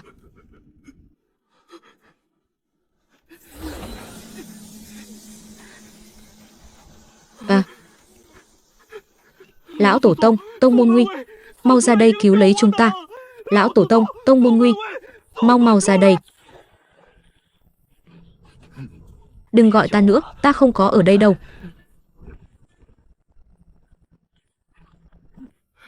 Lão tổ tông, lão tổ tông, lão tổ tông, lão tổ tông.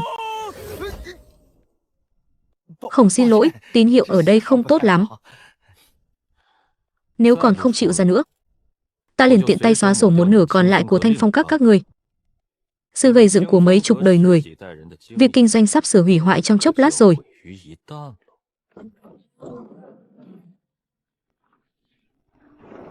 Tiểu nhân Tề Điền bái kiến Thượng Tiên đại nhân. Không đúng, kịch bản này không đúng lắm thì phải. Lão tổ tông đi ra không phải nên lôi đình giận dữ sao? Ngươi nhận ra ta à? Tiểu nhân từng có may mắn được nhìn thấy Thượng Tiên từ xa một lần, đến nay vẫn còn khắc sâu ấn tượng. Đã nhận ra ta rồi, nghĩ là ngươi hẳn phải biết chuyện nhất Phong Tuyết Khê của ta chứ nhỉ? Thanh Phong các ngươi chẳng phải dựa vào chúng ta, Trường Sinh môn chúng ta mới phát triển được đến ngày hôm nay sao? Sao lại làm ra cái chuyện vong ân bội nghĩa, quên gốc gác thế này hả? Bộ muốn bị diệt môn lắm à? Xin Thượng Tiên đại nhân rộng lượng tha tội, tiểu nhân cũng chỉ vì nhất thời quáng quạng đầu óc, cho nên mới ngả về phía Minh Vương Tông, để mưu cầu có được một chỗ dựa trong thời loạn thế này, mà sống qua ngày thôi.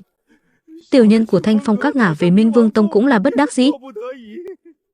Mấy ngày trước có người đến Thiên Sơn, phát hiện ra vị trí của Vạn Vật Thổ, muốn nhân lúc bất ngờ cướp đoạt Vạn Vật Thổ đi. Mặc dù đã bị ta phát hiện và đánh lui, nhưng ta sợ Thanh Phong các gặp phải kiếp nạn, cho nên mới đi cầu cứu Minh Vương Tông. Đồng thủy trung tiểu nhân đã bị mỡ heo che mờ tâm trí, chỉ muốn tham lam chiếm đoạt ngọn Thiên Sơn trồng băng phách tuyết liên này, nhưng chưa từng nghĩ tới chuyện đối địch với Trường Sinh môn đâu ạ. Tiểu nhân hồ đồ rồi, cúi xin Thượng Tiên tha tội. Không muốn đối địch với Trường Sinh môn. Thế thì chuyện các ngươi ra tay với đệ tử Trường Sinh môn, được phái tới để thăm dò tình hình thì tính là thế nào hả? Lại có chuyện này nữa sao? Ta không biết gì hết hả?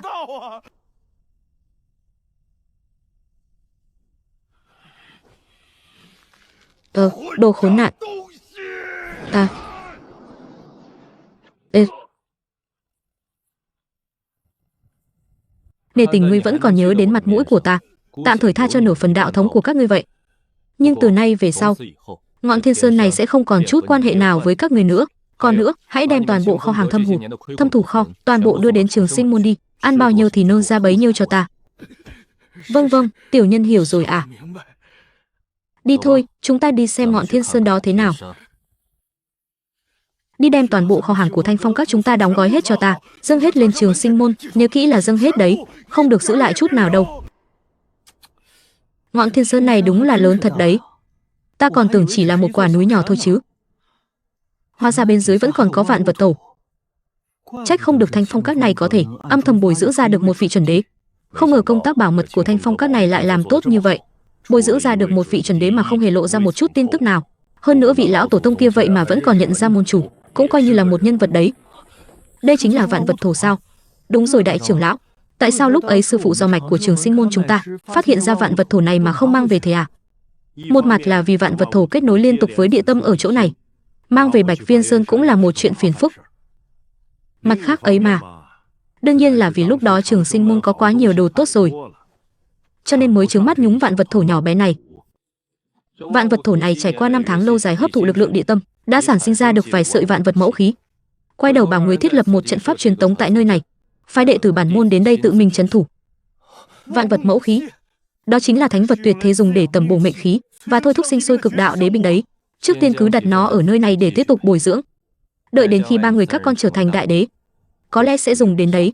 Môn chủ, lúc trước nghe lão tổ tông Thanh Phong các nói, đám vạn vật thổ này đã bị người ta phát hiện rồi. Chẳng lẽ kẻ đó đã biết về sự tồn tại của vạn vật mẫu khí rồi sao? Nếu thực sự như vậy, phòng chừng hắn ta sẽ không dễ dàng bỏ qua đâu. Chắc là vậy rồi. Hơn nữa người ta đã dẫn người tới rồi kìa. Ở đâu cơ, sao ta không thấy gì cả? Đừng lên tiếng cũng đừng cử động. Vân đế đại nhân, vạn vật thổ thứ sinh sôi ra vạn vật mẫu khí, chính là nằm ở bên trong sườn núi này đây. Quả thực đúng là vạn vật mẫu khí. Việc này ngươi lập tức tính là công lớn một lần. Trở về ta sẽ cùng tiên hoàng đại nhân ban thưởng công hơn cho ngươi. Đa tạ Vân đế đại nhân. Cái khí tức này cùng với tiếng kêu này, không sai được rồi. Lần trước lén vỗ vào lưng ta một cái chính là cái tên này đây. Này, lần trước chính là ngươi vỗ ta một cái phải không? Không đúng nha, sao giọng nói này nghe lại trẻ trung thế này? Còn có cái gì nữa? Nếu lần trước chính là ngươi vỗ ta một cái, sao nghe cứ thấy kỳ lạ thế này? Ngươi. Lần trước chính là ngươi ở sau lưng vỗ ta một cái đúng không? Các hạ, huynh đài nhận lầm người rồi. Ta chưa từng gặp các hạ, cũng chưa từng vỗ các hạ. Ngươi không phải gọi là Vân đế sao? Kẻ đứng sau Thần Hư Môn, nghĩ đến chắc chắn là ngươi rồi. Ta không gọi là Vân đế, ta gọi là Tiểu Vân. Các hạ cứ gọi ta là Tiểu Vân là được. Vân đế đại nhân, người này là ai vậy? Quê độ quá đi. Lần này có không thừa nhận cũng không được rồi. Đợi đã huynh đài, chúng ta có chuyện cứ từ từ nói, không cần thiết phải đánh giết đâu. Làm tổn hại hoa cỏ thì không hay chút nào.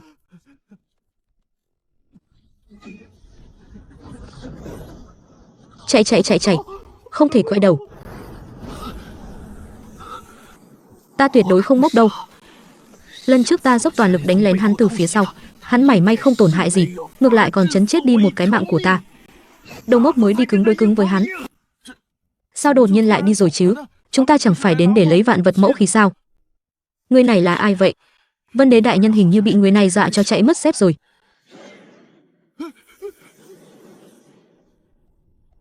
Kẻ ngứa mắt đã biến mất. Môn chủ, người vừa rồi. Các ngươi quay về trước đi. Ta đi với người đó xem rốt cuộc là có chuyện gì xảy ra. Cuối cùng cũng đến rồi sao? Chắc là không đuổi theo chứ. Vào trong trước rồi tính tiếp. Đáng ghét, sao đi đến đâu cũng gặp phải tên nhóc đó vậy. Vận khí xui xẻo thật đấy. Nhục nhã quá đi mất. Nhưng dù sao vẫn tốt hơn là mất mạng. Tên nhóc này chắc chắn không phải là một kẻ bình thường. Ta tuyệt đối không thể cứng đôi cứng với hắn. Vấn đề là ta cũng đâu có gà mờ đâu cơ chứ. Sao lại có cảm giác ta đứng trước mặt người đó giống như một tên tiểu tốt vậy chứ? cầu một chút vẫn tốt hơn. Vân Đế đại nhân, ngài đã về rồi. Đã xảy ra chuyện gì vậy? Động đất sao? Đáng ghét, sao hắn lại đuổi theo tới đây rồi? Ta đây là bị câu cá rồi sao? Thật không nên quay về mà.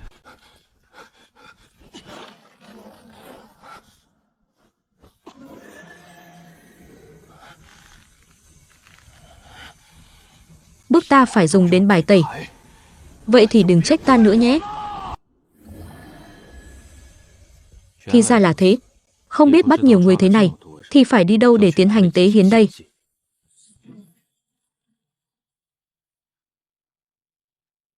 Để ta xem ngươi đã chuẩn bị những gì nào. Không gian rào sát.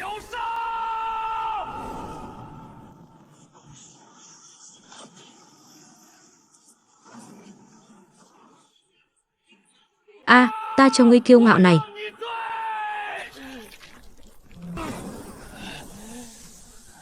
Lần này dù ngươi có là tiên, cũng đừng hòng bước ra khỏi sát trận này mà vẫn toàn vẹn vô sự.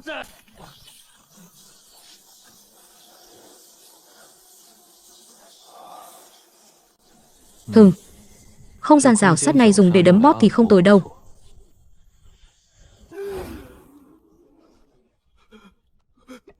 Hay là tha cho ta một mạng đi. Xin lỗi nhé. Ta không có chăn thả ngựa. Tên Vân Đế này vậy mà vẫn chưa thực sự chết hẳn cơ à? Cũng có chút thủ đoạn đấy. Tiện tay dọn dẹp một chút vậy.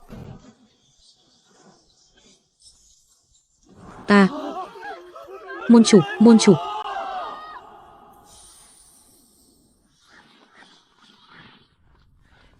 Đa tạ đại nhân đã cứu mạng.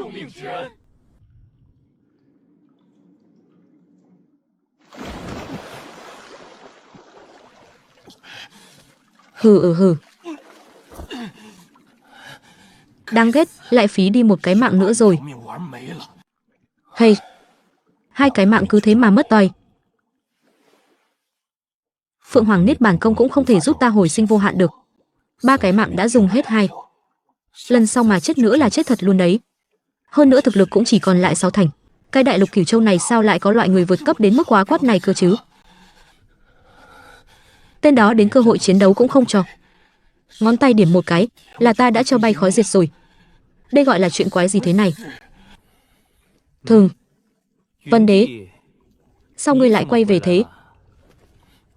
Ngươi quay về từ lúc nào vậy?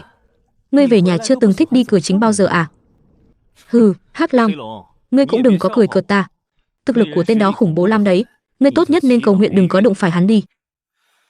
Nếu như ngươi mà chạm trán hắn, chỉ một ánh mắt của hắn thôi là đủ để tiễn ngươi về châu trời rồi đấy. Lão tử chết thì vẫn còn có thể niết bàn. Ngươi mà chết là chết hẳn luôn đấy biết chưa? Ồ, chính là thiếu niên áo trắng mà lần trước ngươi báo cáo lên đại tế ti đó hả? Tên đó có hơi vượt quá tiêu chuẩn một chút. Bảo các huynh đệ cẩn thận một chút đấy.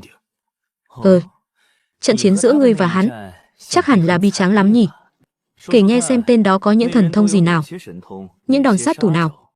Cũng để các huynh đệ sau này có gặp phải thì còn có đối sách. Sao không nói gì nữa? Mau nói sát chiêu của hắn ra xem nào, để ta phân tích xem. Nói ra có lẽ ngươi không tin đâu. Hắn vốn dĩ chẳng dùng sát chiêu gì cả, thậm chí một chút khí tức cũng không phóng thích ra ngoài, chỉ dùng một ngón tay nhẹ nhàng điểm lên người ta một cái. Thế là ta liền được làm lại từ đầu luôn. Ngươi không phải đang đùa ta đấy chứ? Ngươi nhìn ta giống đang nói đùa lắm à? Nói chung là tên thiếu niên áo trắng đó cường đại đến mức có chút vô lý. Nếu phải nói về sát chiêu của hắn thì chính là đôi bàn tay đó của hắn. Ta thấy hắn hễ giết người là cứ thích vung vẩy tay. Còn có đôi mắt của hắn cũng phải chú ý nữa. Hắn liếc ai một cái là người đó nổ tung xác luôn. Tên đó ít nhất phải đại tế ti ra tay mới thu phục nổi, thậm chí còn phải cần tiên hoàng đại nhân ra tay nữa cơ. Được rồi, cứ ghi tên hắn vào sổ đen trước đã vậy. Đợi sau khi đại sự lần này hoàn thành xong, sẽ để đại tế ti hoặc tiên hoàng đại nhân bớt chút thời gian giải quyết hắn vậy. Hắc Long, ngươi bắt được nhiều heo sữa không đấy? Cho ta mượn ít xem nào. Của ta còn chưa bắt đủ đây này, của ngươi đâu ra? Nói nhảm, ta đã phải làm lại từ đầu rồi cơ mà. Mấy con heo sữa mà ta bắt được đương nhiên là đã bị tên thiếu niên áo trắng đó thả cho chạy mất tiêu rồi. Mấy con heo sữa tông môn do ta bồi dưỡng cũng bay sạch luôn rồi. Ngươi vậy mà lại dẫn tên đó đến tận cứ điểm của mình cơ á? Nói vậy là ngươi đã làm lộ chuyện chúng ta sắp làm rồi sao?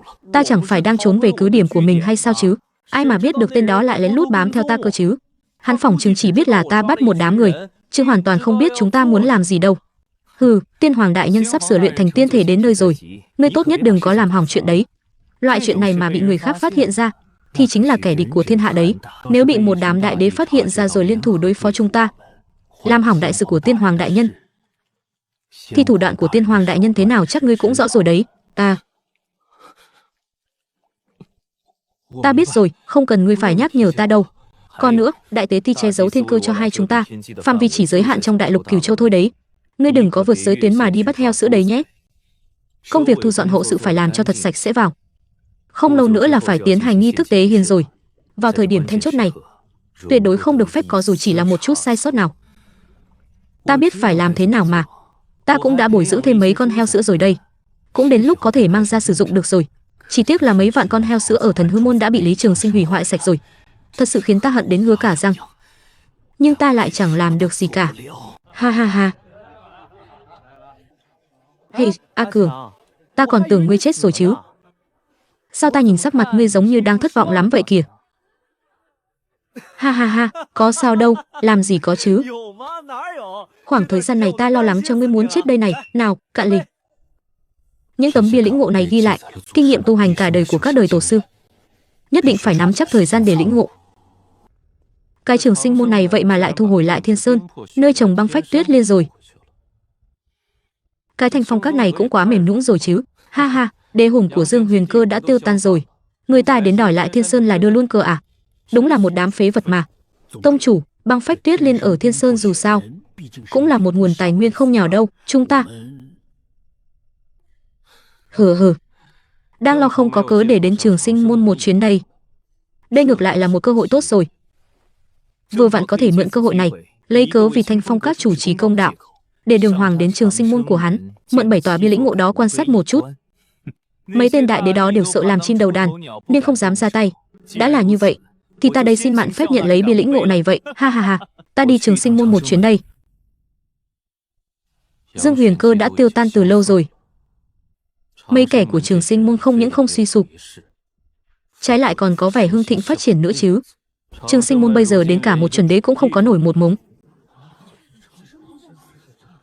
Ta ngược lại muốn xem còn có ai có thể sai khiến được thủ đoạn do 7 vị đại đế lưu lại nữa đây.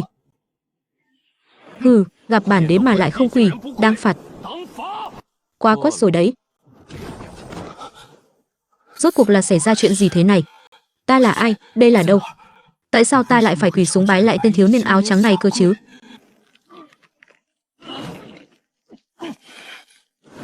Hỗn xướng, đừng là một đời đại đế của ta, vậy mà lại không tài nào thoát khỏi cái tư thế quỳ gối này được cơ chứ. Ta không tin có chuyện đó đâu.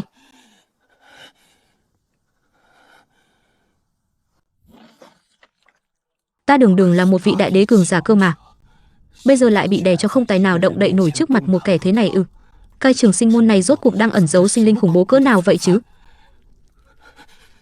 Biết thế này lúc nãy đã không đến làm chim đầu đàn cho rồi. Hey, đây là ai thế nhỉ? Sao vừa mới đến đã quỳ ở đó rồi? Lại có lễ phép thế cơ à? Minh đế đại nhân. Minh Vương Tông tông chủ, Minh đế. Đây chẳng phải là bá chủ lừng lẫy đại danh ở Thanh Châu đó sao? Sao lại đến Trường Sinh môn của chúng ta quỳ lại lung tung thế này? Phòng chừng là muốn đến Trường Sinh môn để dương oai diễu võ đây mà, nhưng lại bị môn chủ phát hiện ra rồi. Nói đi, đại trương kỳ cổ bay lượn loạn xạ trên không trung Trường Sinh môn của ta thế này, là muốn làm gì hả? Tên này rốt cuộc là ai vậy? Trường Sinh môn từ lúc nào lại xuất hiện thêm một nhân vật thế này cơ chứ? Ta ngắm cảnh ấy mà. Nghe nói Bạch Vân Sơn xưa nay vẫn có kỳ quan biển mây, hôm nay vừa thấy, quả nhiên danh bất hư truyền. Hôm nay làm gì có biển mây nào cơ chứ?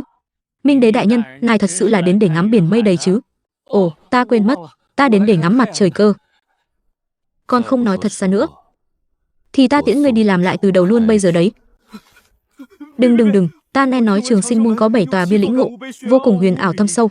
cho nên hôm nay đến đây là muốn mượn bia lĩnh ngộ để quan sát một chút. Ta chỉ muốn đến mượn xem một chút thôi, hoàn toàn không có ác ý gì đâu. Mượn bia lĩnh ngộ để quan sát. Ta thấy khí thế vừa rồi của ngươi là muốn cướp thì có đúng không? Hiểu lầm thôi mà. Kiếp sau nhớ cẩn thận chút là được.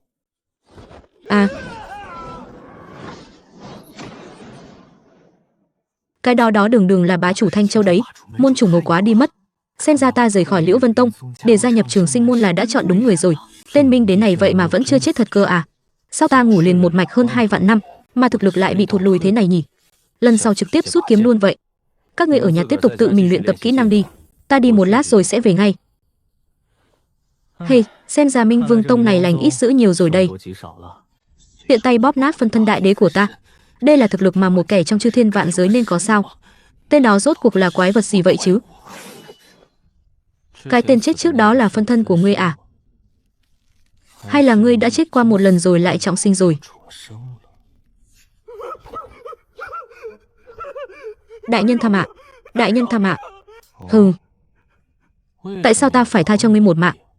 Đại nhân, ta biết sai rồi. Xin hãy tha cho ta một mạng đi. Ta nguyện dâng hiến toàn bộ tài nguyên của Minh Vương Tông cho Trường Sinh môn. Rất có thành ý đấy. Nhưng mà nếu ngươi biến mất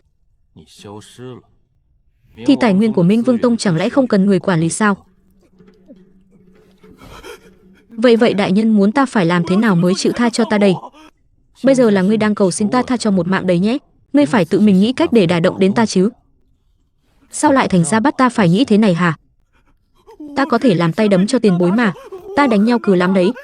Ngoại trừ những kẻ giống như tiền bối ra thì một mình ta có thể chấp 2 chấp 3 đấy. Nghe có vẻ cũng được đấy chứ nhỉ. Nhưng mà ta phải làm thế nào để tin tưởng lòng trung thành của ngươi đây? Ta có thể ký kết linh hồn khế ước. Chỉ cần ta phản bội tiền bối, vậy để ta bị thiên lôi đánh chết, vạn nỗi đau cắn xé tâm can mà chết. Ký kết linh hồn khế ước đi. Tiền bối, đây là lệnh bài khế ước. Chỉ cần ngài bóp nát lệnh bài, linh hồn của ta liền có thể tan vỡ, yên tiêu vân tán. Mang theo kho tài nguyên của Minh Vương Tông các ngươi, đóng gói mang hết qua đó đi. Ngươi cũng biết đấy, Trường Sinh môn chúng ta hiện tại cũng chẳng dư giả gì. Vâng. Cho ngươi một khắc thời gian để thu xếp hậu sự cho Minh Vương Tông. Ta đợi ngươi ở quảng trường, thu dọn nhanh lên.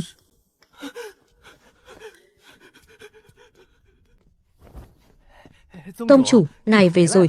Không biết bày tòa cảm ngộ bia của Trường Sinh môn nài đã lấy về được chưa? Lấy cái rắm ấy.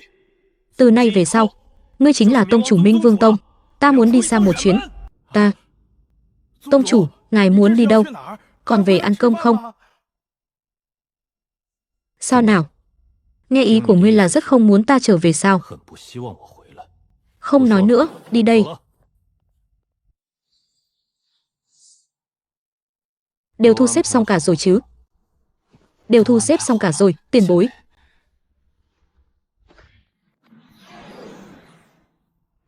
Tiền bối, đây là tất cả tài nguyên của Minh Vương Tông chúng ta, xin ngài xem qua. Sau này ta ở Trường Sinh môn phải làm gì?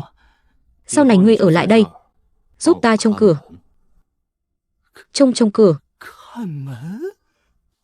Sao, không vui à? Ha, vui lắm hả? Trông cửa tốt mà. Đại đế trông cửa, đây chắc là chuyện xưa nay chưa từng có, chỉ dành riêng cho Minh đế thôi nhỉ. Dù sao cũng giữ được cái mạng. Trông cửa thì trông cửa vậy. Trông cửa tốt mà. Từ xưa đến nay, có đại đế nào được hưởng đãi ngộ này không? Không phải chỉ mình ta sao? Đây cũng là một kiểu độc nhất vô nhị à? Nghe nói trong những cuốn thoại bản, mấy vị quét rác hay trông cửa đều là cao thủ trong những cao thủ, vừa vặn hợp với mình sao? Ta đây gọi là phong thái của bậc cao nhân thâm tàng bất lộ. Khai Sơn Tổ sư Trường Sinh môn. Dưới bức tượng điêu khắc vài dòng chữ này, tương truyền Khai Sơn Tổ sư Trường Sinh môn là một vị tiên nhân, còn là thầy của 7 vị đại đế vang danh kim cổ. Cũng không biết Khai Sơn Tổ sư Trường Sinh môn rốt cuộc là người như thế nào nhỉ? Bức tượng này sao trông quen thế nhỉ? Hình như đã gặp ở đâu rồi. À, thì ra là vậy, hèn gì. Hóa ra là trông cửa cho ông ta. Vậy thì không sao rồi, trông cửa tốt mà, trông cửa cũng phải học đấy. Môn chủ đang uống trà à? Lại nếm thử chút đi. Môn chủ, đây là linh trà được Liễu Vân Tông dùng tim gỗ liễu vung trồng ra, để đệ tử pha cho ngài nếm thử, hi hi. Môn chủ, lại nếm thử đặc sản này của Liễu Vân Tông đi. Quả nhiên là trà ngon. Môn chủ thích là tốt rồi.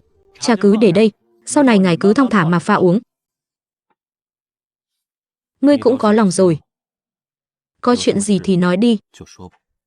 Hì hì hì. Quả nhiên chuyện gì cũng không gạt được môn chủ. Đệ tử muốn nhờ môn chủ viết giúp vài chữ. Tâm tư của ngươi lộ hết lên mặt rồi kìa. Chế tạo phù lục sao? Nói đi. Muốn kiểu dáng thế nào? Quả nhiên không gì giấu được môn chủ. Môn chủ, có phải ngài viết chữ gì xuống thì có thể chế tạo ra loại phù lục đó không? Xin môn chủ viết lên tấm da thú này, giúp đệ tử 2 chữ phiêu giật. Phù lục của ngươi là để dùng vào việc đứng đắn đây chứ? Tất nhiên là dùng vào việc đứng đắn rồi ạ. Trước đây lúc giao chiến với người khác, cứ cảm thấy mình không đủ linh hoạt, cho nên muốn tăng cường khuyết điểm này. Tất nhiên là chiến đấu đứng đắn rồi. Ai? Tu hành rồi mà vẫn còn khuyết điểm mặt này sao? Môn chủ, phù lục này đệ tử dùng vào việc đứng đắn mà, ngài đừng nghĩ lệch lạc đi. Hiểu rồi, hiểu rồi. Môn chủ có phải thật sự hiểu lầm rồi không?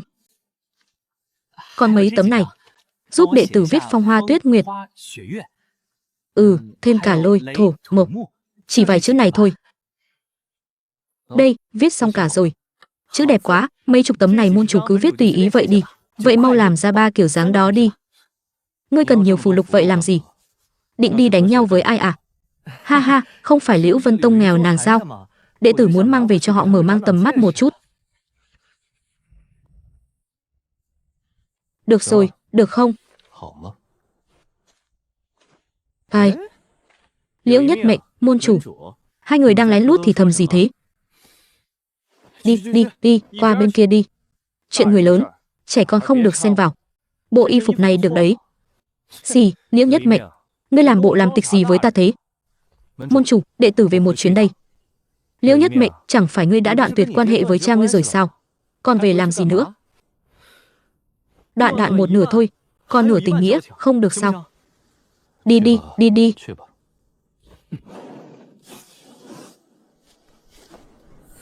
Nói thật, phù lục khoái tử này ta vẫn chưa trải nghiệm qua đâu. Chẳng biết tốc độ thế nào. Hì hì, các huynh đệ Liễu Vân Tông, đại gia ta đã trở về đây. Nay tu vi ta đã tới chí tôn cảnh đại viên mãn. Lần này trở về nhất định sẽ làm chói mắt bọn chúng. Không nỗ lực bằng các ngươi, nhưng tiến bộ lại nhanh hơn các ngươi. Hì hì, có tức không nào? Thiện. Cứ làm như vậy đi.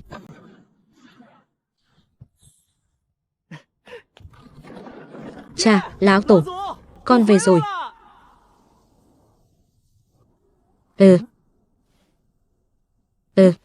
Cha, lão tổ, mọi người đâu rồi?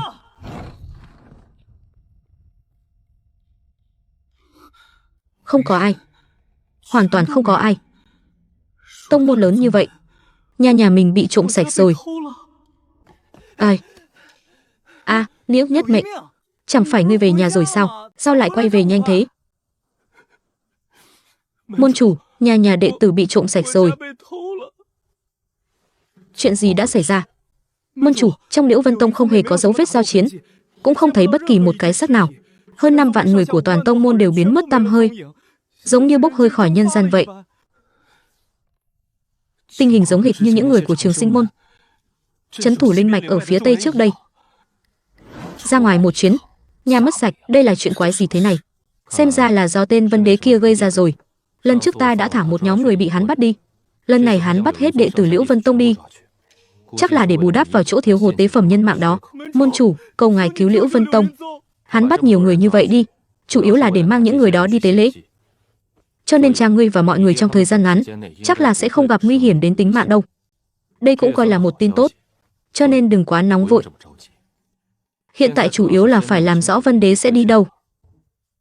Lần trước ta đã phá hỏng một cứ điểm của hắn, chắc là hắn sẽ không tới đó nữa đâu. Chỉ là không biết tên Vân Đế này có bao nhiêu cứ điểm. Tên nhóc này gan cũng to thật. Lần trước đại nạn không chết dưới tay ta, mà sau khi quay về lại có thể trong thời gian ngắn như vậy mà gây ra loại hành động này. Cũng không biết hắn bắt nhiều người như vậy để tế lễ cái quái gì nữa. May mà vài ngày trước mình đã gia nhập Trường Sinh môn, nếu không Liễu Vân Tông bị hốt trọn ổ. Liễu gia sắp tuyệt hậu rồi.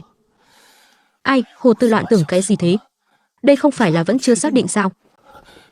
Môn chủ, ngài có cách nào tìm thấy tên Vân Đế kia không? Để ta làm dấu ấn rồi truy tung thì được. Chỉ là lần trước ta đã từng làm dấu ấn, thân xác của tên Vân Đế đó đã bị ta bóp nát rồi. Không nhìn thấy người mà bắt ta định vị từ hư không. Đây không phải là lĩnh vực sở trường của ta. Môn chủ, tiền bối. Ta ngồi ở đây nghe thấy hai người nói. Hai người muốn tìm người. Ngươi vẫn luôn lén nghe chúng ta nói chuyện sao? Hì hì, môn chủ tiền bối. Hai người nói chuyện cũng đâu có cách âm đâu. Ta chỉ là vô tình nghe thấy hai người đàm luận, chứ không phải cố ý lén nghe đâu. Ai đang nói chuyện? Giọng nói này sao giống Minh Đế đại nhân vậy? Hắn chưa chết sao? Qua đây nói chuyện. Tiền bối, ngươi có thủ đoạn tìm người từ hư không sao? Ta quả nhiên có một cách tìm người từ hư không. Minh Đế đại nhân, ngươi thật sự có cách giúp ta tìm người sao? Nói thử xem. Ngươi có cách gì có thể tìm người từ hư không? Tiền bối, ta từng đoạt được một kiện bảo vật, chính là chiếc la bàn này. La bàn này tên là Thiên Cơ Bàn, đúng như tên gọi của nó, có thể suy diễn thiên cơ. Đây là một kiện bảo vật ta đoạt được khi xông pha giới hải năm xưa, kèm theo sách hướng dẫn cổ, cũng coi như là một trong những bảo vật áp đáy hòm của ta. Chỉ cần đến hiện trường vụ án trích xuất một vài manh mối, ta liền có thể suy đoán ra vị trí đại khái của hung thủ. La bàn này của ngươi sao trông như đồ đồng nát thế, có đáng tin không đấy? Cứ yên tâm đi, tiền bối. La bàn này nhìn thì có vẻ hơi rách nát, nhưng dùng thì không hề qua loa đâu. Trước đây ta từng dùng nó truy tung vài người, vẫn khá là linh nghiệm. Được rồi. Chúng ta đến Liễu Vân Tông xem sao, xem có thể trích xuất được manh mối nào không. Ngươi xem thử có thể dùng thứ đồ trên tay ngươi mà bắt được manh mối nào không?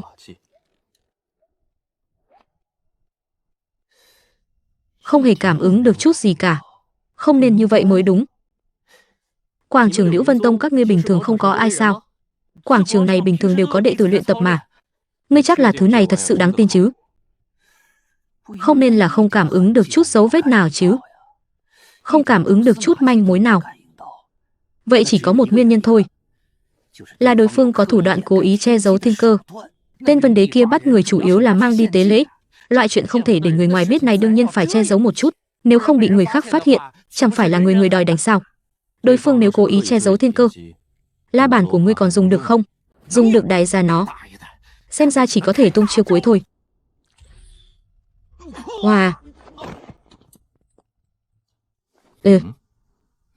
Minh Đế đại nhân, ngài không sao chứ?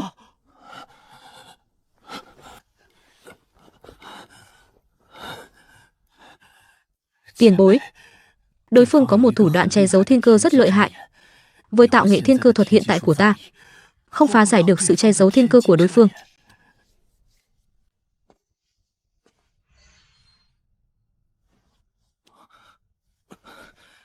Đa tạ tiền bối. Hay là ngươi đưa sách hướng dẫn sử dụng la bàn này cho ta, để ta thử xem sao. Tiền bối khả năng thông thiên, chắc học thiên cơ thuật này sẽ không thành vấn đề. Chỉ là thiên cơ thuật này độ khó cực cao, ta nghiên cứu mấy trăm năm mới chỉ miễn cưỡng nhập môn. Tiền bối nếu bắt đầu học từ bây giờ, cũng không biết có kịp không nữa. Hóa ra là vậy. Nhìn có vẻ cũng không khó lắm mà. Tiền bối không định học thiên cơ thuật này nữa sao? Học xong rồi. À, học xong rồi.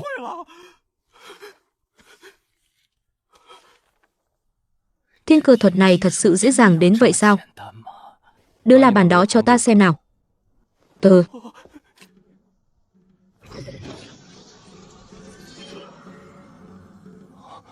Quả nhiên là hắn. Được rồi. Thật sự là làm chói mắt ta rồi. Được mở mang tầm mắt một phen sâu sắc.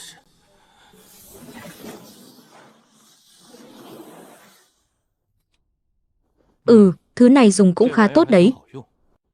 Thứ này thật sự không tồi. Tùy ý đọc vài câu khẩu quyết là có thể phát lại những chuyện đã xảy ra trước đây. Giống như là giám sát xuyên không gian. Đúng là lợi khí để truy tung người khác. Thứ này ta khá thích. Hay là ngươi ra giá đi. Tiền bối nếu thích vật này, cứ lấy đi là được. Ngươi vẫn nên ra giá đi. Vậy tiểu nhân hy vọng sau khi trở về, tiền bối có thể cho ta tham quan trường sinh môn, bày tỏ bia văn do tiền bối để lại. Được. Chẳng qua chỉ là 7 hòn đá khắc chữ mà thôi, lại có thể đổi lấy một cái giám sát vượt thời không. Thế này thật quá hời rồi. Thật không ngờ, Lạc Nhật Tông này lại câu kết với đám tà ma ngoại đạo kia. Ngươi cũng biết Lạc Nhật Tông này sao? Lạc Nhật Tông này vài năm trước đúng là đã làm một chuyện khá thú vị. Lạc Nhật Tông nằm ở phía nam cùng của Hoang Châu, giáp danh với biên giới Thanh Châu. Tông chủ Đoạn Vận của họ từng được người đời tôn trọng yêu mến. Năm đó hắn đột nhiên hô hào hữu giáo vô loại, chiêu mộ đệ tử không hề có ngưỡng cửa, công pháp võ kỹ đều công khai toàn bộ. Nhất thời, lượng lớn hàn môn tu sĩ và tán tu nườm nượm kéo đến. Chỉ trong vài năm ngắn ngủi, Lạc Nhật Tông đã phồn vinh thịnh vượng. Đoạn Vận cũng giành được danh tiếng là một đại thiện nhân. Tên tông chủ Lạc Nhật Tông này quả thực đã làm một cuộc cải cách tông môn rất táo bạo, nhưng thu nhận nhiều đệ tử như vậy, Lạc Nhật Tông này không thấy chật chội sao? Điểm này đúng là có chút kỳ lạ. Lạc Nhật Tông mấy năm nay chiêu mộ đệ tử rầm rộ như thế, nhưng địa bàn lại chẳng hề thấy mở rộng. Trước đây ta không quá chú ý đến những điều này, nhưng giờ ngẫm lại, Lạc Nhật Tông này quả thực có chút vấn đề đấy. Trách không được lại dương cờ hữu giáo vô loại. Xem ra những tán tu và hàn môn tu sĩ gia nhập Lạc Nhật Tông kia, e là đều đã biến thành tài. Vãi thật, nhiều tán tu và hàn môn tu sĩ như vậy đều biến thành tư lương tu luyện của Lạc Nhật Tông. Lạc Nhật Tông này đã đọa lạc thành ma môn rồi. Mấy vị đại đế ở Hoang Châu không hề phát hiện sao? E là do trên người tên Vân Đế kia có thứ che giấu thiên cơ. Hơn nữa, đại đế thì ai lại cố ý đi chú ý đến một chuẩn đế đạo thống chứ? Đi thôi, đến Lạc Nhật Tông xem thử. Cũng không biết hiện tại người của Liễu Vân Tông đã bị hiến tế hay chưa. Đúng, chúng ta mau đi thôi, diệt cái ma môn này, trừ hại cho dân.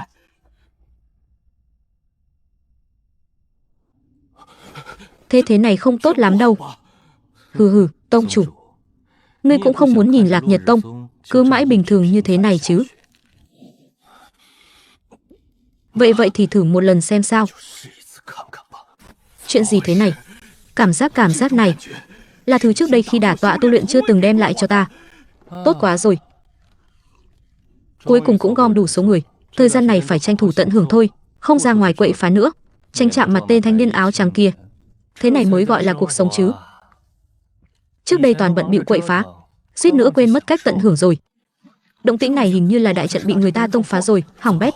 Cảnh tượng này sao cảm giác quen thuộc thế nhỉ? Không lẽ nào ta cũng đâu có chọc ghẹo gì hắn chứ? Thế này mà cũng tìm tới tận cửa sao? Táo tợn, kẻ nào dám xông vào Lạc Nhật Tông ta? Kẻ thuộc ma môn thì phải nhận quả báo. Lúc này còn có thể hiến tặng một trận pháo hoa hoa lệ thế này, cũng là giá trị duy nhất của các ngươi rồi. Hừ, muốn trốn sao? À, sao lại như vậy? Sức mạnh này rốt cuộc là thế nào? Sức mạnh của thanh kiếm này, chỉ cần một luồng kiếm khí tùy ý cũng đủ chém diệt ta hơn 10 lần. Tiền bối tha mạng. Không biết một kiếm này chém xuống, ngươi có còn giống như lần trước? KHONGGG, đi dịch rồi.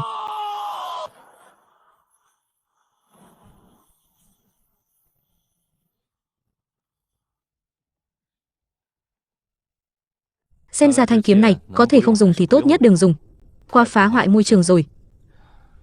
Ta cũng là sợ tên Vân Đế này giống như lần trước sống lại ở Tế Chỉ, sống lại rồi lại tiếp tục làm ác, cho nên mới bắt buộc phải rút kiếm, triệt hạ hoàn toàn mọi sinh khí của hắn. Cảm giác tay vẫn giống như trước, nhưng uy lực thì mạnh hơn trước quá nhiều. Mặc dù ta đã cố hết sức đè nén sức mạnh của mình, chỉ dùng chưa tới 1/10 sức mạnh, uy lực này vẫn vượt ngoài dự đoán một chút. Luồng kiếm khí này lại không chém ta sợ cái quái gì không biết. May mà lần trước ta nhanh trí, tiền bối vừa xuất hiện là ta đã quỳ xuống xin tha, bằng không ta rất có thể đã trở thành tấm gương tù tày của Vân Đế rồi. May quá, hiện tại ta và tiền bối là cùng một phe. Sao ta lại có thể làm ra chuyện hại thiên hại lý như thế này chứ? Trước đây ta đã làm cái gì thế này? Tội nghiệp sâu nặng như thế, ta có lỗi với liệt tổ liệt tông. Ta là tội nhân của Lạc Nhật Tông, hắn trước đây đã gây ra ác nghiệt như thế. Giờ tuy khôi phục tỉnh táo, nhưng sống trên đời cũng là một chuyện đau khổ. Chi bằng giải thoát sự đau khổ cho hắn đi. Mới lại không biết tên Vân Đế này thuộc tổ chức nào, bắt nhiều người như vậy rốt cuộc là muốn hiến tế cho ai?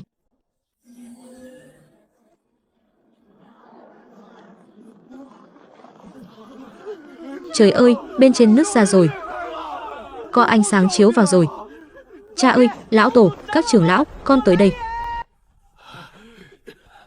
Nhất mệnh. Thiếu tông chủ Liễu Vân Tông. Ái chà. Mẹ kiếp. Cái quỷ gì thế này? Tên ngốc này, cái hồ sâu này nếu không có trận pháp bao phủ, thì người bên trong chẳng phải đều tự bay ra rồi sao?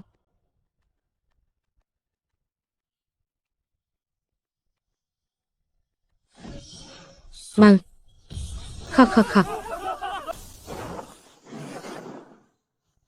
Cha, lão tổ. Đây là môn chủ Trường Sinh môn chúng con. Lần này may nhờ có ngài ấy. Chúng con mới tìm tới đây giải cứu các người ra. À.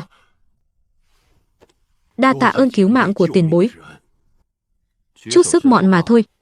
Không cần phải như thế. Trước đây Huyền Cơ lão tổ từng cứu lão hủ một mạng. Giờ đây tiền bối lại giải cứu cả Liễu Vân Tông.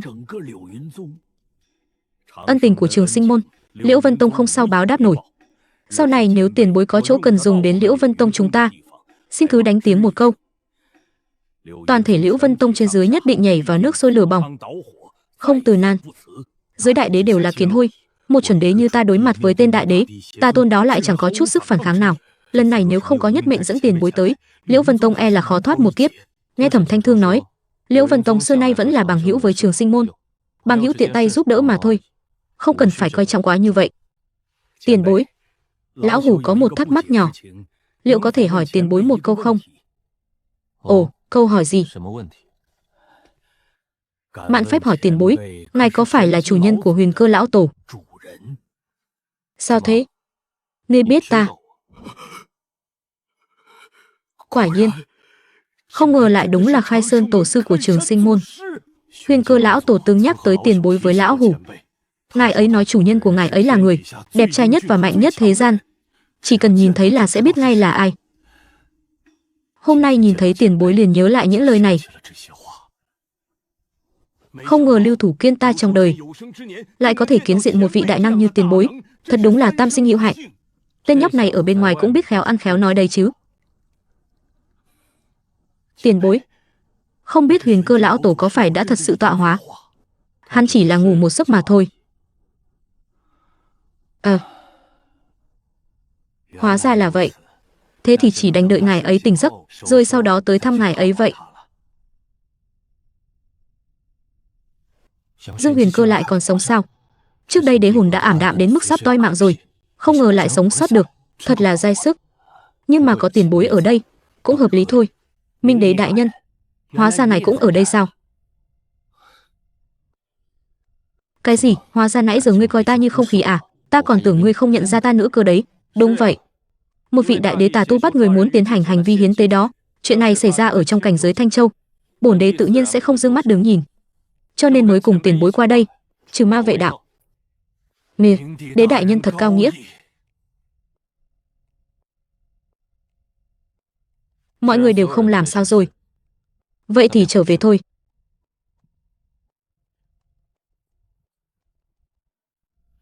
Tiên hoàng đại nhân, mệnh bài của Vân đế đã vỡ rồi. Đúng là phế vật. Ở cái nơi như Cửu Châu đại lục mà cũng ngã xuống được. Uổng công bổn tọa tốn bao nhiêu tài nguyên bồi dưỡng hắn.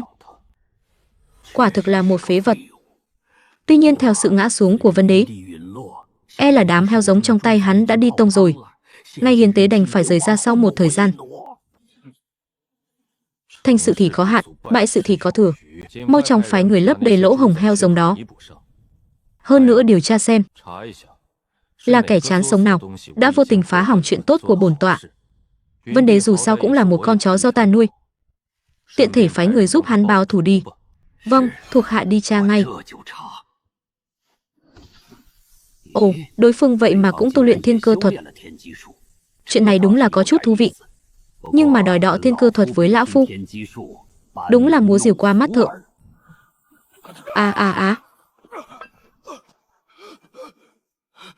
Đùa cái quỷ gì thế?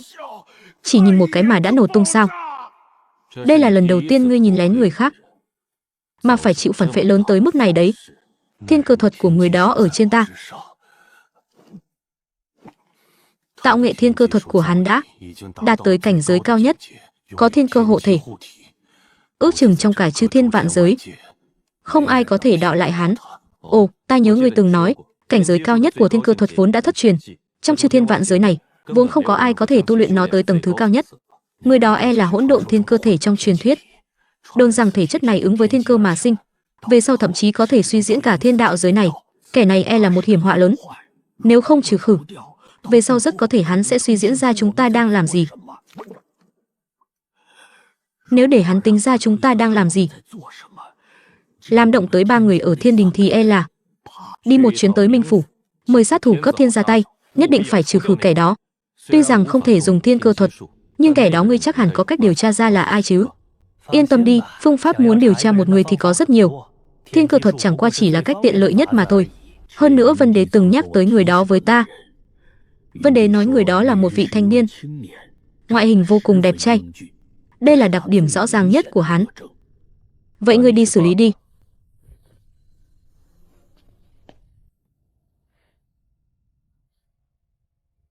Cái quái gì thế? Đừng có đến ăn vạ đấy nhé. Môn chủ, công tử của Lăng Vân Thương hội tới xin cầu kiến. Lại tới tìm sự gây sự sao? Không phải đâu. Lăng Vân Thương hội này cũng là thế lực phụ thuộc của Trường Sinh môn chúng ta. Hàng năm đều cống nộp cho chúng ta ít đầu. Bọn họ chỉ là thế lực cấp chí thánh, chỉ có 3 vị trí thánh cảnh, không có gan tới gây sự với chúng ta đâu. Lần này tới tận cửa, e là đã gặp phải rắc rồi. Ra là thế, vậy gọi hắn qua đây đi. Nghe nói huyền cơ đại đế của Trường Sinh môn này đã tiêu tán, giờ đây rơi vào cảnh tượng đất qua sông lo thân không xong. Chà, bảo ta tới đây xin viện trợ, chẳng biết có gọi được vị trí thánh cảnh nào về không nữa. Đi thôi, Ngô An, ta dẫn ngươi đi gặp môn chủ của chúng ta. Lát nữa gặp môn chủ chúng ta, nhớ khách khí một chút. Sau khi đế hùng của huyền cơ lão tổ Trường Sinh môn tiêu tán, vị trí môn chủ mới nắm quyền này vậy mà không phải là đại trưởng lão Thẩm Thanh Thương của bọn họ. Thẩm Thanh Thương chẳng phải là người của Trường Sinh môn hiện tại, có tư lịch lâu đời nhất, hy vọng lớn nhất sao?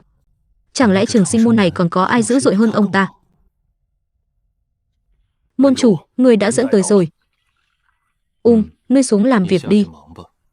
Vâng. Ngô An của Lăng Vân Thương hội bái kiến môn chủ. Môn chủ đẹp trai quá. Bây giờ Trường Sinh môn chọn môn chủ chẳng lẽ dựa vào nhan sắc sao? Miễn lê. Vào đây ngồi nói chuyện.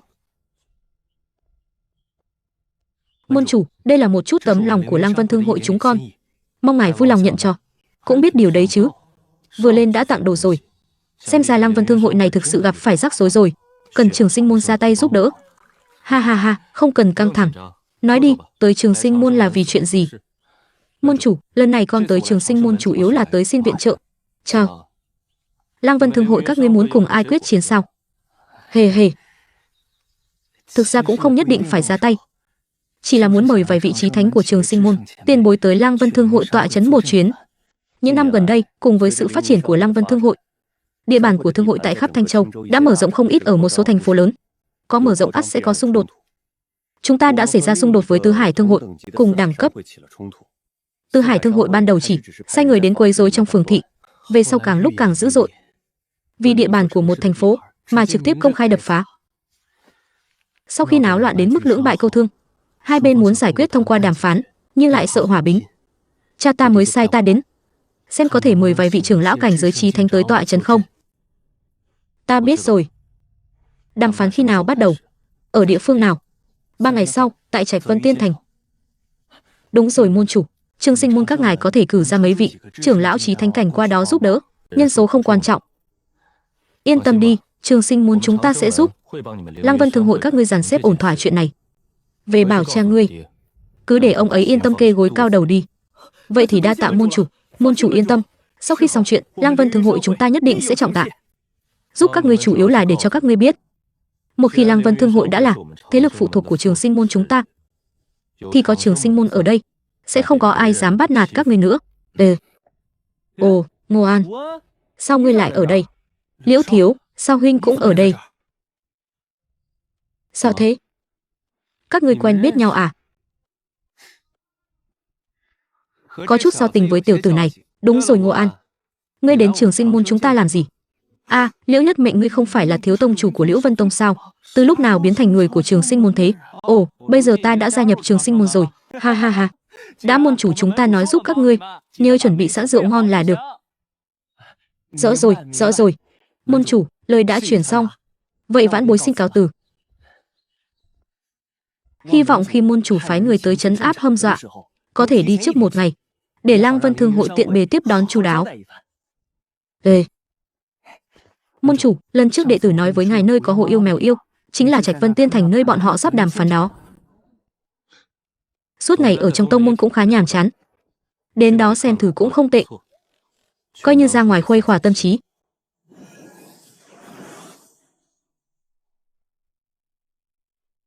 Môn chủ, phía dưới chính là Trạch Vân Tiên Thành rồi.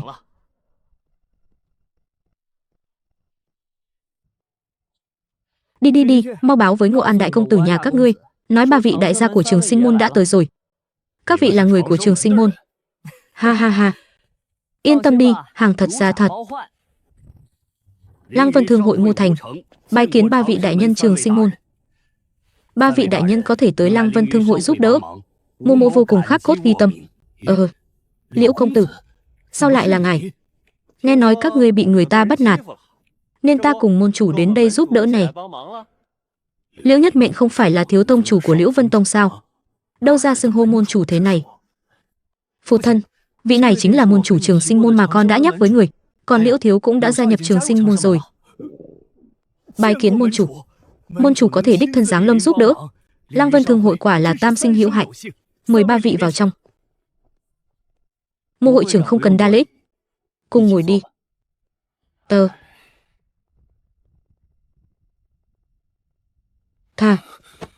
Tiểu tử ngươi chẳng phải từng nói Trường Sinh môn có thể giúp chúng ta dàn xếp chuyện này sao? Sao chỉ đến mỗi một môn chủ có thể đánh thế? Thì môn chủ đã nói với con như vậy mà, có ngài ấy tọa chấn ở một bên, lẽ nào Tứ Hải Thương hội còn dám đắc tội Trường Sinh môn sao? Ngươi thì biết cái gì? Bây giờ Huyền Cơ đại đế của Trường Sinh môn đã tọa hóa, uy vọng không còn như xưa nữa. Bọn họ thực chất đã luân lạc thành đạo thống thánh cấp bình thường rồi. Tứ Hải Thương hội dạo này dám ngông cuồng gây sự với chúng ta như vậy, chính là vì nguyên do này. Nếu như đàm phán sụp đổ, ai mà thèm quan tâm ngươi là môn chủ Trường Sinh môn chứ? Nhưng dù sao môn chủ người ta cũng đã đến rồi mà. Trước đây cha còn chẳng ôm hy vọng người ta sẽ cử người tới giúp nữa kìa. Tuy nhiên, thiếu tông chủ Liễu Vân Tông Liễu Nhất Mệnh lại đi theo tới đây. Nếu như cậu ta chịu nói giúp chúng ta vài lời, e rằng còn có tác dụng hơn cả môn chủ Trường Sinh môn. Thở dài, hy vọng ngày mai mọi chuyện đều thuận lợi. Ôi chao, người ta chạy sạch rồi.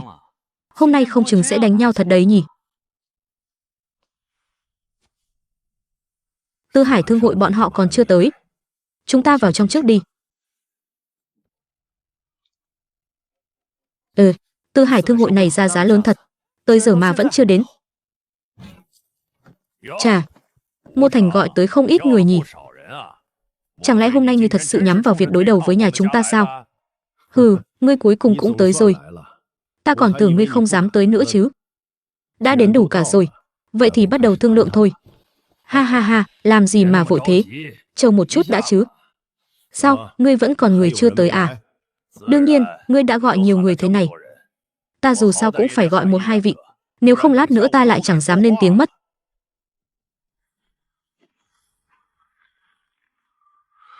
Cái gì? Chuẩn đế cường giả? Nhiêm Biêu này lại gọi tới 2 vị chuẩn đế. Chơi lớn vậy sao? Chuẩn đế cảnh thì đã làm sao? Lát nữa đừng có mà dương oai diễu võ trước mặt môn chủ. Nếu không săn bằng cả đạo thống nhà ngươi luôn đấy. Giang Giật Trần thiếu gia, ngài đã tới rồi. Nhiêm Biêu, là đám tung tép này ngăn cản ngươi chiếm lấy Trạch Vân Tiên Thành này sao? Đúng vậy, Giang Giật Trần thiếu gia.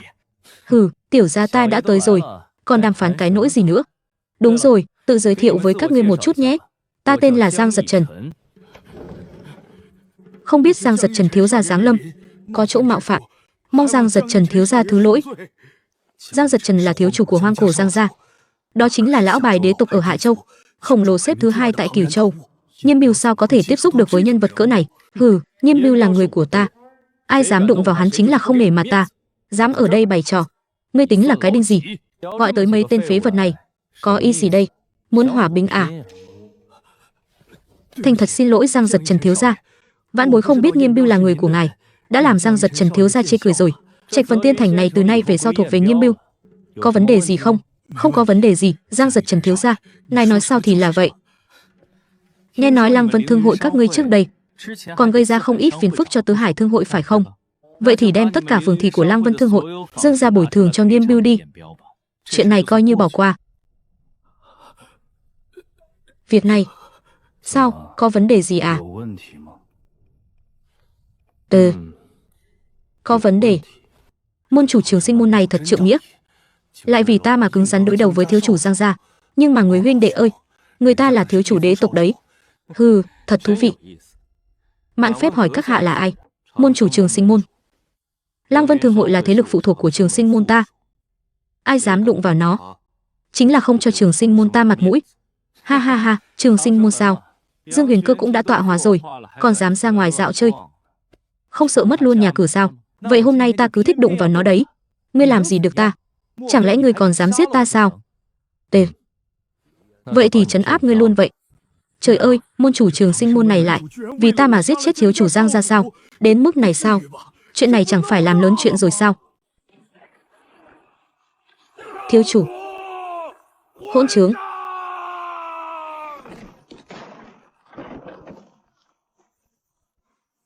Cô, tiền bối tha mạng. Đại đế, chỉ có đại đế mới có thể búng tay diệt sát chuẩn đế. Gia môn chủ chính là đại đế. Vậy Lăng Vân Thương hội chúng ta lại là thế lực phụ thuộc của đế cấp đạo tông rồi. Hạnh phúc quá đi. Đa tạ tiền bối. Lăng Vân Thương hội có đức có năng gì mà được tiền bối đích thân tới giúp đỡ. Mô thành quả thực tam sinh hữu hạnh, khắc cốt ghi tâm. Đứng lên đi, ta cũng chỉ là ở nhà chán trường, ra ngoài đi dạo chút thôi. Đã Lăng Vân Thương hội là thế lực phụ thuộc của Trường Sinh môn, hôm nay ta muốn giới thiệu với mọi người một thành viên mới, đó chính là thành viên mới Tiêu Minh của chúng ta.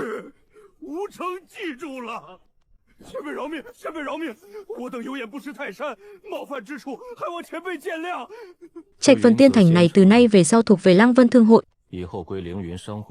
Không có vấn đề gì chứ? Không có vấn đề, không có vấn đề. Tất cả đều nghe theo tiền bối. Các ngươi trước đây đập phá không ít tiệm cửa của Lăng Vân Thương hội. Hãy đem tất cả cửa tiệm của Tứ Hải Thương hội các ngươi bồi thường hết cho Lăng Vân Thương hội. Không có vấn đề gì chứ? Không có vấn đề, không có vấn đề. Chúng ta xin bồi thường toàn bộ. Sao thế? Ngươi gọi tới lại đến chậm như vậy sao? Chuyện này, Thất đạo đế binh hư không kín, chẳng lẽ hôm nay sẽ có một trận chiến đại đế sao? Nhân quả này lại do ta mà ra, e rằng quá đáng sợ rồi. Vô dĩ chỉ là một chút mâu thuẫn nhỏ giữa chúng ta và Lăng Vân Thương hội, không ngờ lại kinh động đến tận hai vị đại đế. Chuyện này thật sự xé ra to rồi. Là kẻ nào giết hậu bối Giang gia ta? Ê, lão tổ, chính là hắn đã giết thiếu chủ. À, tiền bối. Vãn bối sang Nguyên Thanh, bái kiến tiền bối. Hóa ra lại là ngươi sao tiểu tử? Sao nào? Ngươi cầm cái kính rách đó tới là muốn soi ta sao? Vãn bối không dám, cái kính này của vãn bối chỉ là cầm chơi thôi, thỉnh thoảng tự soi xem bản thân ra sao thôi mà, đâu dám mua dìu qua mắt thợ trước mặt tiền bối. Không ngờ vị thần tiên này vẫn còn sống. Ban đầu lão tổ đã dặn dò, tuyệt đối không được trêu chọc Trường Sinh môn. Vì thần tiên này mà tính toán tới cùng, cả Giang gia cũng chỉ chịu nổi một kiếm của ngài ấy. Ngài sao lại quỳ xuống trước mặt hắn, còn gọi hắn là tiền bối nữa? Vãn bối biết lỗi rồi, tiền bối tha mạng. Ta vừa rồi trấn áp thiếu chủ Giang gia các ngươi, không có gì quan trọng.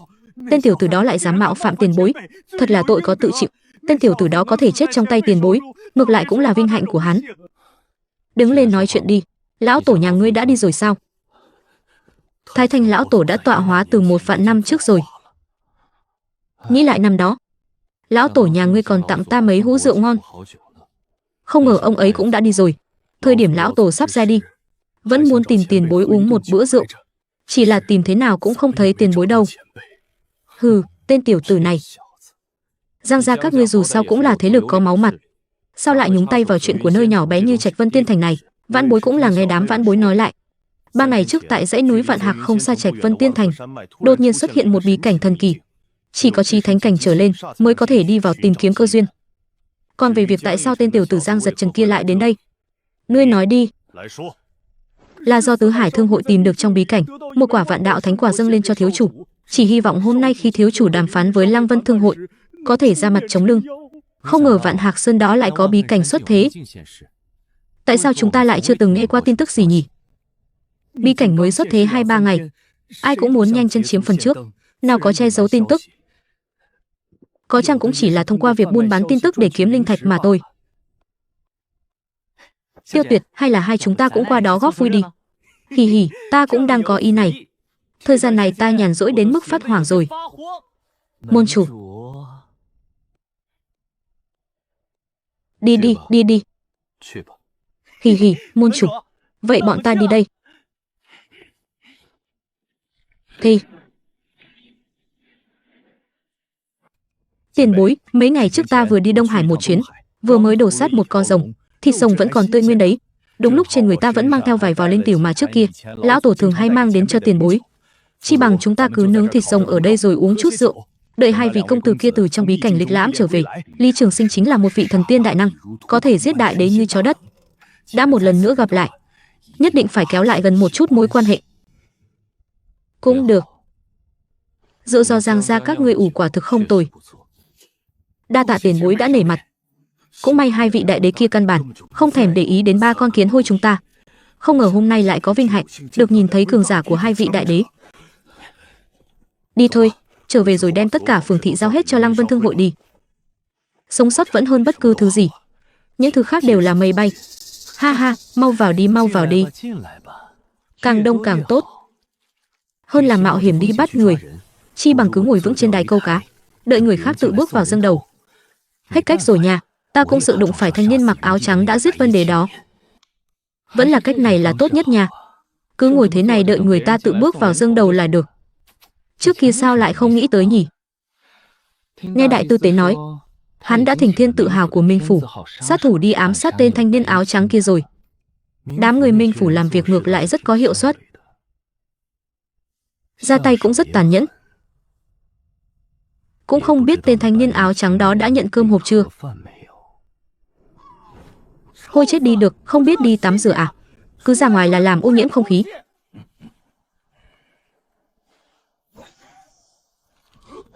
Khốn kiếp, ta giết người. Thiếu gia, mau giết hắn đi, giết hắn. Giết hắn, giết hắn. Ta. Ha ha ha. Cuối cùng cũng tới rồi. Những kẻ chết trong tay ta vốn không có tư cách để lại ấn tượng cho ta. Hì hì hì. Trông đúng là tuấn tu thật đấy. Hì hì, vốn dĩ chuyến này bản tọa còn rất nhiều đơn hàng. Đơn hàng giết ngươi phải xếp tận đằng sau cơ. Hì hì. Nhưng không còn cách nào khác. Cô chủ cho quá nhiều, rất nỡ ra tiền. Tiểu tử ngươi có thể chết dưới lưỡi hái của ta, cũng coi như là một loại vinh hạnh rồi. Nhìn hắn vẫn đang thưởng thức mỹ tiểu. Chắc là không ngờ lát nữa mình sẽ chết đâu nhỉ. Nào tiền bối, ta kính ngài thêm một chén nữa, có thể cùng uống rượu thỏa thích với tiền bối như ngài. Giang Nguyên Thanh thật tam sinh hữu hạnh. Ê, không tồi. Linh tiểu của Giang gia các ngươi mùi vị vẫn giống như trước kia. Hì hì, tiền bối thích là được rồi. Ban nãy hình như có một con chuột từ ngoài thành chạy đến dưới phiến ngói kia. Con chuột đó hình như còn là một vị đại đế. Hơn nữa hiện tại vẫn đang nhìn ta. Chết đi.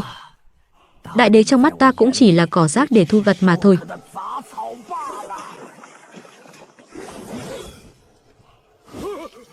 Tiền bối cẩn thận. À ha.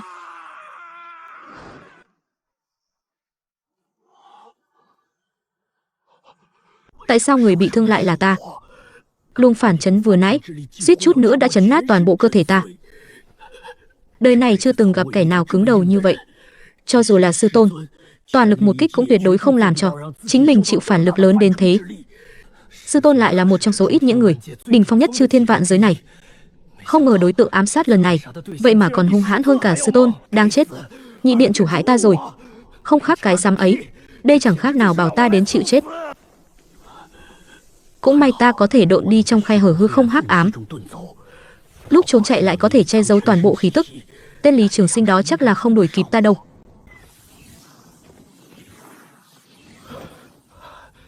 Cuối cùng cũng đến vực ngoại rồi, có thể coi là thoát được một kia nở.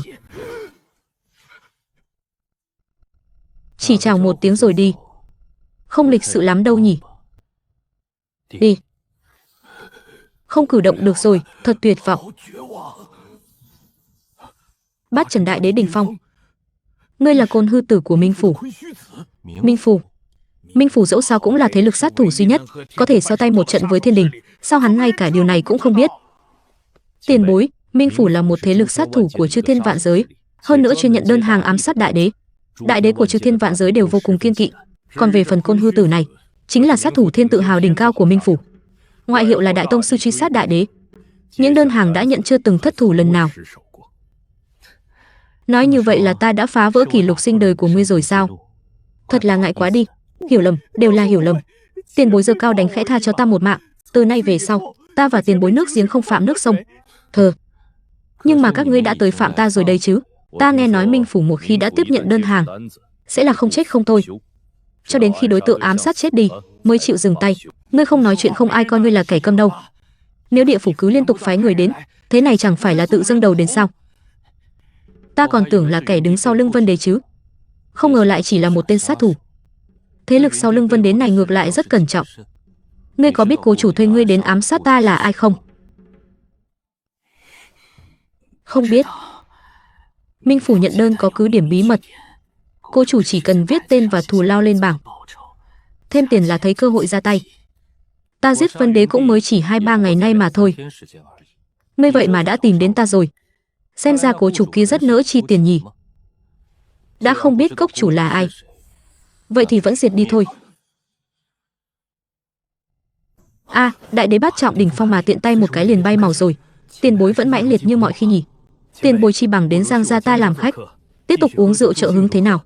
Thuận tiện đi thăm mộ của Giang Thái Khanh, tiện thể rót mấy chén rượu trước mộ của hắn. Ném chút thảo dược kim thạch không đáng kể vào trong bí cảnh, đã thu hút được nhiều tu sĩ đến vậy. Quả nhiên người vì tài mà chết, chim vì ăn mà vong mạng mà. Có thể thu sạp rồi. Nơi này vậy mà chẳng có nguy hiểm gì cả. Hơn nữa chúng ta còn nhặt được không ít bảo bối. Trên trời còn có thể rơi bánh nhân thịt nữa cơ à? Bí cảnh này đúng là có chút thú vị.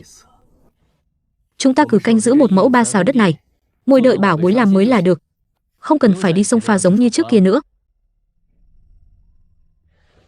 Không ngờ ở đây lại làm mới được một quả vạn đạo thánh quả.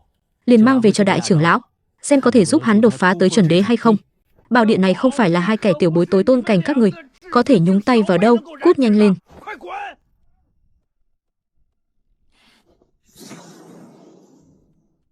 Muốn cướp địa bàn của bọn ta à? Nằm mơ đi nhé. Đáng ghét, trên người hai tên tối tôn cảnh này sao lại có phù lục khủng bố thế này cơ chứ? Chúng ta thiếu gì thì thiếu, chỉ là không thiếu phù lục thôi. Cảm giác ngồi đợi bảo vật làm mới thật là thích. Nếu như có thể, ta thả ở lại cái nơi này mấy năm liền.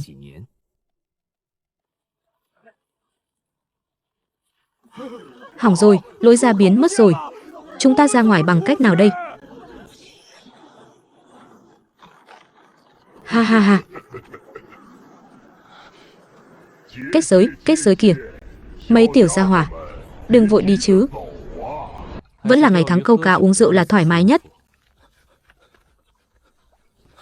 Tiền bối, vừa nhận được tin tức, bí cảnh của Vạn Hạc Sơn Mạch đã biến mất rồi. Các tu sĩ đi cùng cũng đều không thấy tăm hơi đâu nữa. Mùi vị này sao lại cảm thấy quen thuộc thế nhỉ? Chắc là đồng đội của Vân Đế rồi. Chọn một cách mang tu sĩ đi như thế này, quả thực có thể khiến người ta cảm thấy là chuyện đương nhiên.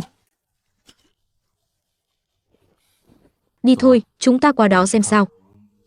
Tiền bối, trước đó ta đã đi xem qua một lần rồi, và không phát hiện ra dấu vết gì cả. Không gian xung quanh Vạn Hằng Sơn Xuyên ta đều tìm kiếm qua hết rồi. Không có phiến không gian nào có thể che giấu được bí cảnh cả. Bí cảnh kia giống như thực sự đột nhiên xuất hiện, rồi lại đột ngột biến mất. Xem ra không phải do vị tu sĩ vẽ tranh nào, hoặc thế lực viễn cổ nào để lại cả. Đi thôi, đến hiện trường xem là sẽ biết ngay ấy mà. Lối vào bí cảnh ở đâu? Tiền bối, bên này. Chính là ở nơi này. Theo như mấy tiểu bối của Giang gia đã vào bí cảnh rồi rời đi nói, lối vào của bí cảnh đó chính là rủ xuống từ phía trên của ngọn núi này. Tên. Đây là thủ đoạn suy diễn gì vậy? Vậy mà có thể tái hiện lại được hình ảnh. Nam nhân sừng rồng này là một vị long tộc đại đế đã hóa hình. Bức tranh mặt nước trong tay hắn chính là một món chí bảo hệ không gian. Hóa ra bí cảnh này là do một vị đại đế dùng, chí bảo không gian do người tạo ra. Quả nhiên giống hệt như ta nghĩ. Xem ra nam nhân sừng rồng này và tên Vân Đế kia đáng lẽ ra là một bọn. Còn có thể chơi kiểu này nữa cơ à? Hắn đi về phía biển lớn phía đông rồi. Đó là nơi nào?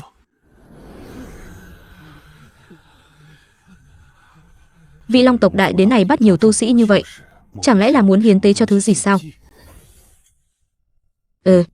Tiền bối biết hắn muốn hiến tế thứ gì à? Ta không biết hắn bắt nhiều tu sĩ như vậy để hiến tế cho thứ gì, nhưng mà trước đó ta đã từng giết một kẻ làm việc giống y hệt như hắn. Bọn họ phỏng chừng là đồng đội, rõ ràng là tổ chức ma ngoại đạo nào đó. Thảo nào, xem ra Côn Hư Tử sát thủ thiên tự hào của địa phủ đến ám sát tiền bối trước đó, đáng lẽ ra là do tổ chức của bọn chúng thuê rồi. Đi thôi, chúng ta qua đó xem sao.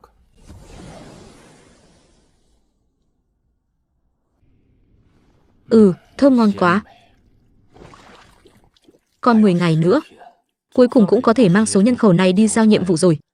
Giao nhiệm vụ sớm thì nhẹ nhõm sớm, bằng không công việc này nếu bị người ta phát hiện ra, sẽ bị thiên đình truy sát đấy. Ngủ thôi.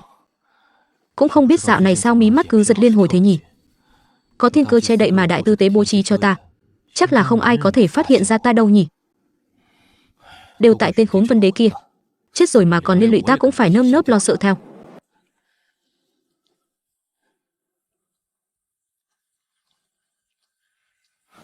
Ngươi nói môn chủ hiện tại đã biết chúng ta bị bắt chưa? Chắc là biết rồi chứ nhỉ.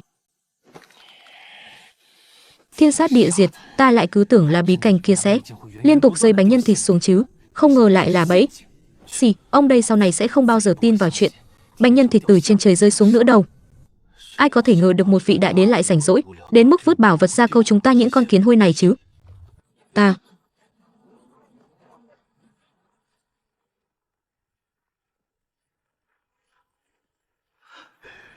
môn chủ tới rồi. Đại trận vòng ngoài bị phá vỡ rồi. Là người phương nào? Đứng yên đó.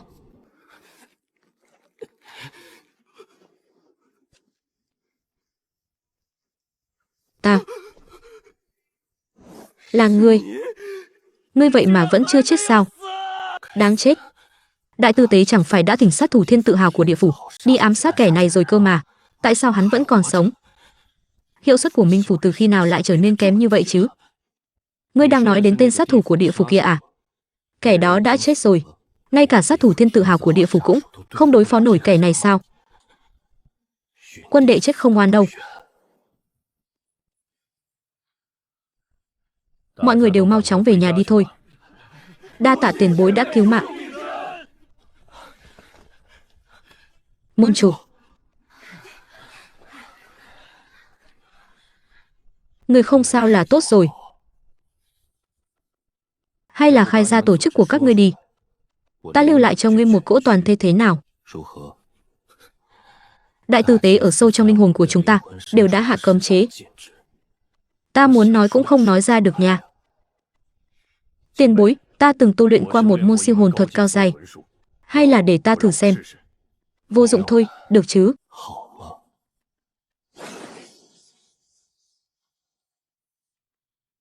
Đi thôi, về trước đã. Hắc Long vẫn lạc rồi. Sẽ không phải lại do tên thanh niên áo trắng kia làm chứ? Đáng chết, người ở địa phủ này đều làm ăn cái gì thế? Ba vị điện chủ đại nhân, Côn Hư Tử vẫn lạc rồi. Ngươi nói cái gì? Mệnh bài của Côn Hư Tử vỡ rồi. Hắn vẫn lạc rồi. Chỉ là ám sát một vị đại đế của Cửu Châu đại lục mà thôi. Sao lại tự khiến bản thân vẫn lạc thế? Không nên nha. Xem ra Côn Hư Tử đã đụng phải thiết bản rồi. Bảo sao cốc chủ lại nỡ ra giá cao như thế? Ba vị điện chủ đại nhân, Minh phủ chúng ta xưa nay nhận đơn là không chết không thôi. Nhưng Côn Hư Tử lại là một kẻ lão luyện, sát thủ Thiên Tự Hiệu cũng đã bỏ mạng trong tay đối phương. Chúng ta có nên phái sát thủ khác đến hoàn thành đơn này nữa không? Minh phủ chúng ta từng trốn đơn bao giờ chưa? Chỉ là một kẻ cứng đầu mà thôi. Đã dùng cách thô bạo như Côn Hư Tử mà không thông, vậy thì dùng cách mềm mỏng. A muội, qua đây một chuyến. Sư Tôn, người tìm con. Đi một chuyến đến Chư Thiên Đông vực Cửu Châu đại lục. Ám sát người này cho ta. Nam tử tuấn tu quá. Ngươi không được xem thường địch thủ. Xin ra lòng khinh địch. Côn Hư Tử đã bỏ mạng trong tay Lý Trường Sinh rồi. Đệ tử đã rõ. Đi đi. Cô chủ bảo chúng ta trong vòng 10 ngày phải giết chết hắn. Thời gian không còn nhiều nữa. Đệ tử đã rõ. Đệ tử nhất định sẽ mang thủ cấp của kẻ đó về, báo thù rửa hận cho Côn Hư Tử. Không ngờ lại bắt chúng ta ám sát một nhân vật cứng nhắc như vậy. Vậy cốc chủ đó là ai? Là đại tế ti của Bất Tử giáo. Bất Tử giáo. Những năm gần đây Bất Tử Thiên Hoàng hình như vắng bóng mất tích. Không biết bọn chúng đang giở trò gì. Muốn giết một người mà lại còn đến Minh phủ chúng ta tìm sát thủ. Chẳng lẽ là bọn chúng không đủ nhân thủ sao? Nghe nói Bất Tử Thiên Hoàng đó đang làm một chuyện lớn, không thể tùy ý rời khỏi cung điện của hắn ta, nếu không thì người của hắn ta cũng chẳng tìm đến chúng ta. Bất Tử giáo bây giờ đã bất kham đến mức này rồi sao?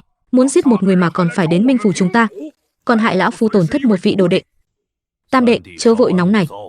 Lần này ám mị ra tay, nhất định có thể giết được Lý Trường Sinh, bao thủ cho ái thúc của ngươi.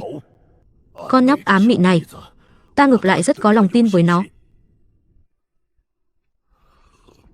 Hay là trước tiên trò chuyện với hắn một chút, rồi hãy trấn áp hắn. Thật tuấn tú làm sao? Ồ, quỷ gì thế này? Từ trên trời rơi xuống vợ à? Đây là người thật sao? Hay là ta uống say rồi? Ngươi không sao chứ? Ta có thể có chuyện gì được chứ? Cái gì? Sao lại thế này được? Rõ ràng ta đã triển khai sinh diệt mộng đạo. Cho dù là đại đế chuyên tu về linh hồn, cũng sẽ bị mộng cảnh của ta vây khốn một lát cơ mà. Đã đến rồi. Đừng vội đi thế chứ. Nói nghe xem, ngươi là người của Minh phủ nào? Hay là người của Vân Đế phái tới? Ngươi rốt cuộc là người phương nào? Ngươi đã chủ động đến tìm ta, mà lại không biết ta là ai sao? Đúng rồi, ngươi vẫn chưa trả lời ta. Ngươi là người của thế lực nào thế? Minh phủ. Ngươi có biết vị công chúa thuê các ngươi giết ta là ai không? Không biết. Minh phủ chúng ta xưa nay hoàn toàn không biết gì về thân phận của cố chủ, chỉ biết nhận đơn là không chết không thôi. Lần trước Côn Hư Tử đến ám sát ngươi, đã bỏ mạng trong tay ngươi, cho nên ta mới tới đây. Được rồi, ngươi có thể đi rồi. Ngươi muốn thả ta đi? Ta xưa nay vốn là người biết thương hoa tiếc ngọc, hễ nhìn thấy mỹ nhân là không nỡ ra tay độc ác. Việc phá hoa liễu ộm chất tay gai ta tuyệt đối không làm ra được. Một mỹ nhân giống như ngươi, cứ thế vẫn lạc như vậy thì thiên lý bất dung. Còn lâu mới thế. Thằng ngươi đi chỉ là muốn thuận theo manh mối để tóm gọn tổng bộ Minh phủ mà thôi. Hơn nữa ta đã ở trên người ngươi lưu lại một ấn ký định vị cực kỳ ẩn giấu, ngươi không phát hiện được đâu. Ngươi thực sự muốn thả ta rời đi? Đương nhiên. Trở về nói với gia chủ nhà các ngươi, ta không muốn kết thủ chuốc oán quá nhiều, bảo bọn họ đừng phái người đến tìm ta nữa. Giang hồ không phải là chém chém giết giết, giang hồ là chuyện ân tình thế sự. Nói với bọn họ, từ nay về sau nước sông không phạm nước giếng. Ta dẫu sao cũng là đến để giết ngươi, mà ngươi lại tha cho ta một mạng. Lần này là ta đối lý. Ta ám mị thiếu ngươi một mạng. Nói quá lên rồi, nói quá lên rồi. Được thôi, vậy ta đi trước đây. Ngươi như ngươi thật là thú vị. Vậy lần sau ta lại đến tìm ngươi, cùng ngươi trò chuyện cho thật đã, cơ nghiền. Vô cùng hoan nghênh. Tạm biệt.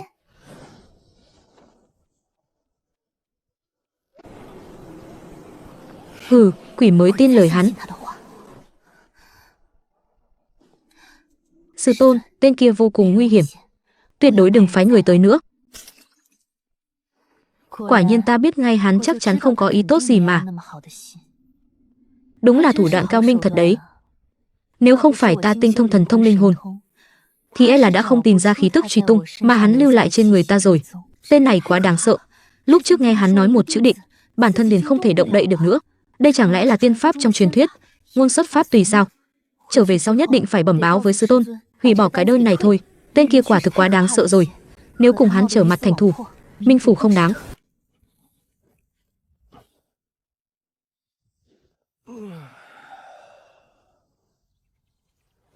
Cá có lẽ sẽ chết, nhưng lười thì chưa chắc đã rách. Sư tôn, ta cứ tưởng ngươi thất thủ bị giết rồi chứ, nhưng mệnh bài của ngươi lại không vỡ. Sao vậy? Mấy ngày nay ngươi đều bị kẻ đó truy sát sao? Hắn để lại dấu vết truy tung trên người ta, ta phải mất 3 ngày mới xóa sạch được nó. Nếu để hắn tìm tới tổng bộ, ta sợ sẽ dẫn đến sự vây quét của thiên đình.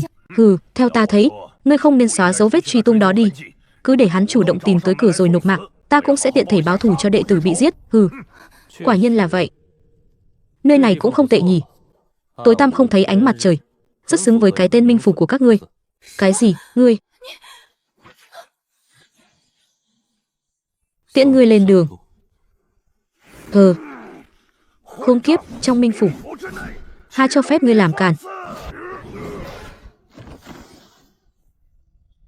Không chịu nổi một đòn. Sao điều này có thể xảy ra được? Kẻ này rất quỷ dị, cùng nhau ra tay. Được. Ta đi. Đây là tiên pháp.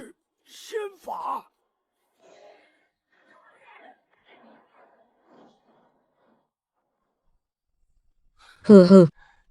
Các ngươi nhận đơn hàng chẳng phải rất sảng khoái sao? Vô duyên vô cớ tìm tới gây sự với ta. Đây chính là kết cục đấy. Thực ra ta không hề thích đi chinh phạt đâu. Nhưng tại sao cứ có kẻ muốn đẩy ta vào chỗ chết cơ chứ? Sao vậy, hai kẻ nhà họ Cơ và họ Vương không tới à? A Di Đà Phật. Hai vị đó e sợ sẽ đi vào vết xe đổ của gia tộc mình 2 vạn năm trước, nên không tham gia nữa. Hai tên hèn nhát. Kẻ đó của Trường Sinh môn chắc từ lâu đã phi thăng hoặc tọa hóa rồi. Hiện giờ Trường Sinh môn không còn ai đứng ra chủ trì đại cục. Đúng là thời cơ tốt để rửa sạch mối thù diệt môn. Thế mà cũng không dám tới à? Phải đó, Cảm Ngộ bia có thông tiên chi pháp. Cơ duyên lớn nhường này. Đừng đến lúc đó lại bảo chúng ta không gọi họ. Đi thôi, hôm nay ta nhất định phải dùng một búa xẻ đôi Bạch Bạch Sơn đó ra, báo thù cho thái cổ lão tổ của hơn 2 vạn năm trước.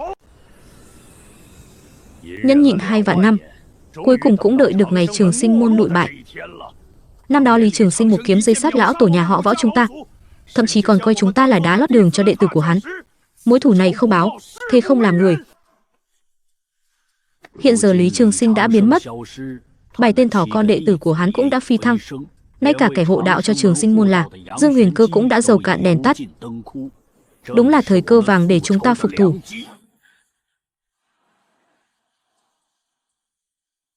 Hai vạn năm trước có 5 kẻ tới chịu chết, hôm nay lại có thêm 3 kẻ tới chịu chết. 2 vạn năm rồi, cần gì phải thế chứ? Lão tử đã nói rồi, hôm nay nhất định phải chẻ đôi Bạch Hôi Sơn này ra.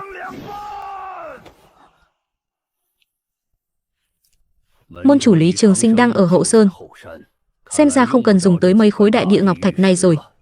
Lý Trường Sinh tiền bối không hề ra tay, xem ra là muốn kiểm tra xem ta giữ cổng có xứng đáng hay không. Minh Đế, ngươi ăn no quá không có việc gì làm à? Ngăn cản ta làm gì, muốn chết sao? 3 vị tiền bối, nghe vãn bối khuyên một câu, mau quay về đi, biết đâu còn bảo toàn được một chút truyền thừa đạo thống. Sao vậy, Minh Đế? Trường Sinh môn này đã bị Minh Vương Tông các ngươi chiếm trước rồi à? Đừng có nói bậy, ta hiện giờ đã là người của Trường Sinh môn rồi. Chẳng qua chỉ là tam trọng đại đế. Nói nhảm cái gì? Xem ta dùng một búa chẻ ngươi làm đôi đây.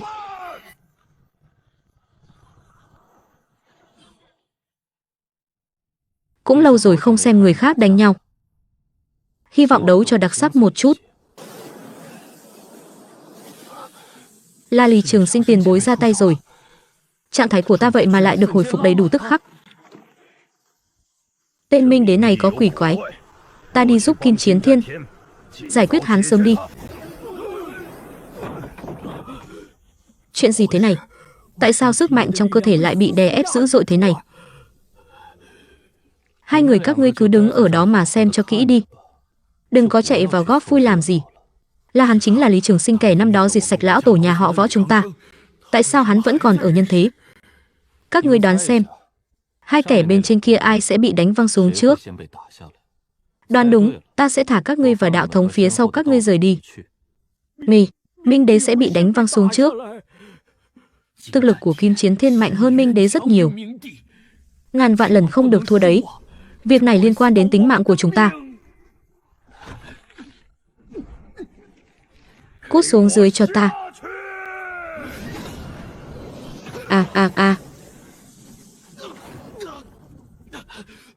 Quỷ gì thế? Sao càng lúc càng mãnh liệt vậy?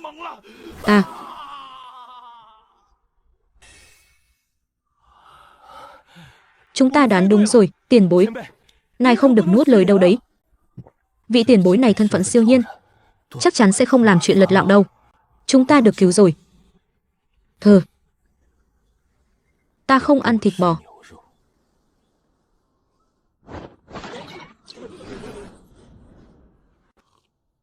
Chỉ cần các ngươi là kẻ địch, thì ai lại thèm giữ lời hứa với các ngươi chứ? Tiền bối, Kim Chiến Thiên kia là thiên sinh chiến thể, càng chiến đấu càng dũng mãnh, trạng thái còn đầy hơn cả ta nữa. Ta đánh không lại hắn đâu.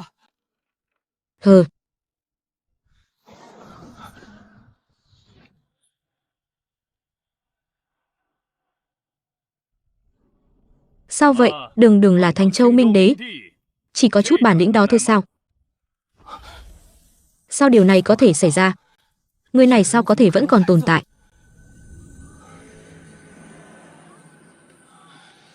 Không cảm nhận được khí tức của Vũ Hoa Đế Tôn và Trí Tuệ Ma Sơn nữa rồi. Ngay cả một chút khí tức cũng không còn sao? Ta biết hôm nay mình không thể nào trốn thoát, cũng không thể là đối thủ của ngươi. Tuy nhiên, cho dù biết rõ là chết, lão tử cũng phải tặng ngươi một búa. Cũng chẳng biết cái búa này có rơi xuống trước mặt kẻ đó hay không. Trong mắt thế nhân, những đại đế cao cao tại thượng, không coi ai ra gì kia. Trong mắt một sự tồn tại nào đó, cũng chỉ nhỏ bé như vậy mà thôi. Minh Đế, ngươi đi dọn sạch đạo tông phía sau ba kẻ bọn chúng đi. Tuân lệnh, tiền bối.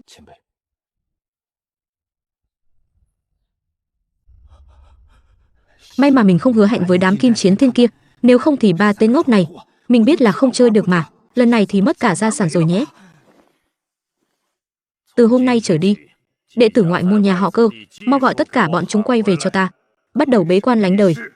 Trường Sinh môn sắp sửa làm ra chuyện lớn nữa rồi, không chọc nổi, thực sự không chọc nổi mà. Phải ẩn mình mới tránh được xung đột với Trường Sinh môn. Truyền lệnh của ta, từ hôm nay trở đi, vương gia đóng chặt sơn môn, bắt đầu lánh đời. Ha ha ha, thành công rồi. Cuối cùng ta cũng thành công rồi. Ha ha ha, Tiên Hoàng đại nhân. Cuối cùng đã thành công rồi. Không hổ danh là tiên thể. E là chư thiên vạn giới này, chẳng có ai cứng cáp hơn ta nữa rồi nhỉ. Từ nay về sau, ta chính là vô địch giữa chư thiên. Chúc mừng Tiên Hoàng đại nhân đã luyện thành tiên thể. Ha ha ha, đám tiểu tử các ngươi, hãy đi tận hưởng sinh linh trên thế gian này đi. He he he, vậy thì bắt đầu từ huyền thiên giới này đi. Ta đã đói khát không chịu nổi rồi. Đi đi. Cứ tận hưởng cho thỏa thích đi. Bản hoàng sẽ hộ đạo cho các ngươi. Tiên Hoàng đại nhân, kẻ đã giết Vân Đế và Hắc Long 1 năm trước, chúng ta từng thuê sát thủ cấp thiên của Minh Phủ để ám sát, nhưng dường như không thành công. Hơn nữa kể từ đó đến nay, Minh Phủ đã mất tích 1 năm ròng. Ta nghĩ liệu có liên quan đến kẻ đó không? Ngươi không nói suýt nữa ta quên mất thằng nhóc đó rồi. Minh phủ đóng cửa nghỉ ban thế này, dự là có liên quan đến thằng nhóc đó thật, có thể khiến địa phủ phải tự giải tán. Xem ra kẻ đó cũng là một hạng người không tầm thường. Chẳng lẽ hắn cũng là một đại đế đã tu luyện ra tiên khí, đang ẩn mình ở Cửu Châu đại lục để giả heo ăn thịt hổ sao? Mặc kệ hắn có luyện ra tiên khí hay không, đợi đám tiểu tử hút cạn tinh khí của huyền thiên giới này, rồi hãy đến lấy Cửu Châu đại lục kia, ta sẽ tiện tay xử lý thằng nhóc đó luôn. Ngươi cũng đã vất vả mấy ngàn năm rồi, không đi hấp thụ chút tinh khí để bồi bổ thân thể sao? Hừ hừ. Đã vậy thì lão hủ cũng đi bồi bổ một chút vậy.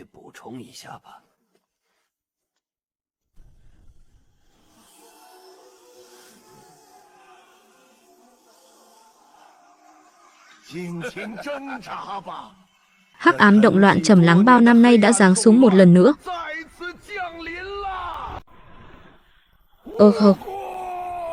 Ha ha ha.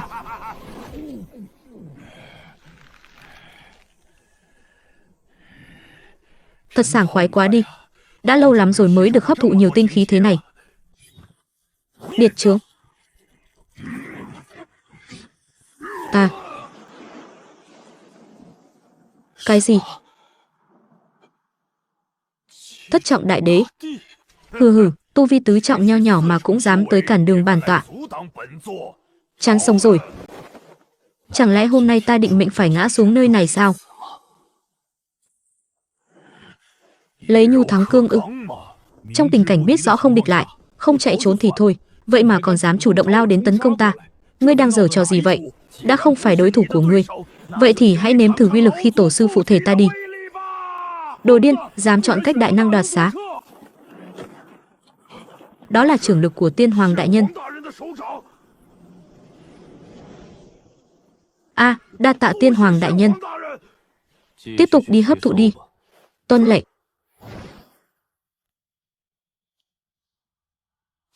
Những tài nguyên này hãy để bồi bổ cho thuộc hạ của ta. Ha ha ha, Tiên Hoàng đại nhân. Chúng ta tiếp theo nên đi đâu đây? Đi thôi. Đến Cửu Châu đại lục. Tiện thể giải quyết một thứ không biết sống chết là gì.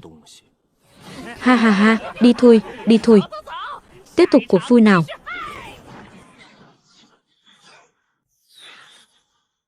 Hắc Long chính là ngã xuống tại nơi này. Không hề có chút dư chấn chiến đấu nào.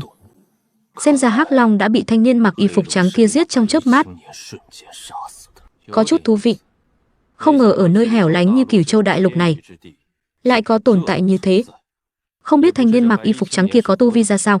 Liệu đã tu luyện ra tiên khí chưa? Đi thôi, qua xem thử.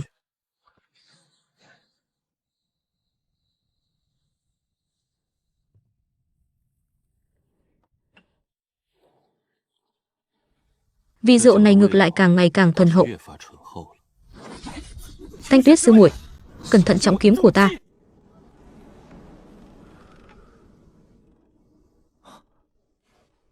Dư chấn năng lượng phía đông này không bình thường.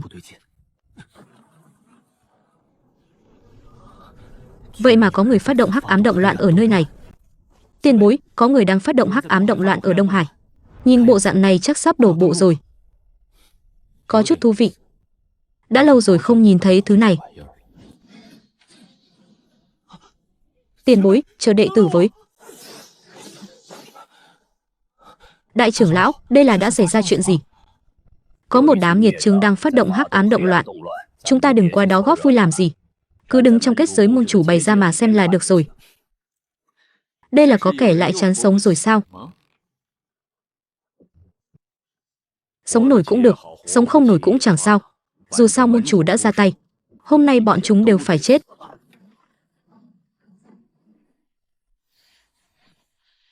Cuồng sư, ngươi qua bên kia một chút, đừng có giành tinh khí của ta mãi. He, tham lam thế sao? Vẫn còn nhiều lắm. Coi chừng ăn đến chết ngươi đó. Ồ, phía Hắc Nha có một kẻ tới kìa. Đoan chừng là đại đế bản địa của Cửu Châu đại lục. Chúng ta không bằng liên thủ bắt sống hắn, hấp thu hắn. Năng lượng của đại đế chắc chắn nhiều hơn mấy con tép diêu khác nhiều. Được, vậy ra tay dứt khoát vào. Đừng để hắn trốn thoát. Hừ. Tiên Hoàng đại nhân. To gan, dám giết thuộc hạ của bổn hoàng. Tội đáng chết vạn lần. Mẹ kiếp, khí tức này phải tránh xa ra mới được. Chỉ có vậy thôi sao? Tiên hoàng đại nhân, chính là hắn đã giết Vân Đế và Hắc Long. Hừ hừ. Tiểu tử, có thể đỡ một ngón tay của ta mà không chết. Ngươi cũng đủ tự hào rồi. Cho ta biến. Cái gì? Chuyện này làm sao có thể? Chỉ một ánh nhìn đã làm ta tổn hại hơn phân nửa tiên thể. À, không gian vậy mà bị khóa chặt rồi. Có thể bị ta nhìn một cái mà không chết. Ngươi cũng đủ tự hào rồi. Tiên hoàng đại nhân sau khi đạt đến tiên thể, sao lại bị thanh niên mặc y phục trắng này nghiền ép như một con kiến cỏ? Hắn rốt cuộc là ai? 3 con trọng đồng, 3 cái chí tôn cốt, không tệ. Xem ra đám người Vân Đế đi bắt người chính là để hiến tế cho ngươi. Ta có mắt không tròng. Vô ý mạo phạm tiền bối. Tiền bối tha mạng, ta nguyện làm trâu làm ngựa cho tiền bối. Làm trâu làm ngựa thì không cần đâu. Nhưng mấy thứ trên người ngươi lại có chút tác dụng đấy. Đừng mà,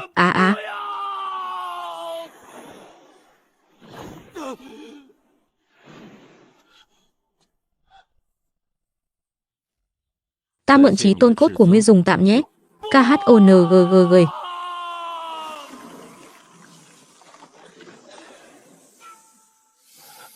Chí tôn cốt của ta.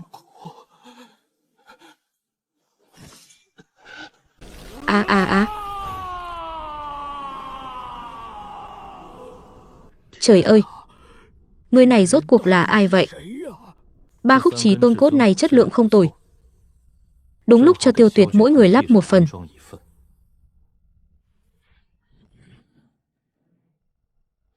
Bất tử thiên hoàng khá cứng đầu, giữ lại có lẽ sẽ hữu dụng. Tiền bối tha mạng. Chúng ta cũng bị bất tử thiên hoàng uy hiếp nên mới làm việc. Hắn bao năm nay vẫn luôn cậy thế ức hiếp người khác. Bọn ta nếu không tuân theo, hắn sẽ tiêu diệt bọn ta đấy. Đúng vậy tiền bối, bọn ta tuyệt đối không phải tự nguyện. Cầu xin tiền bối tha cho bọn ta một mạng. Quỷ mới tin lời bọn chúng. Lúc hấp thụ tinh khí trước đó rõ là hăng hái lắm cơ mà.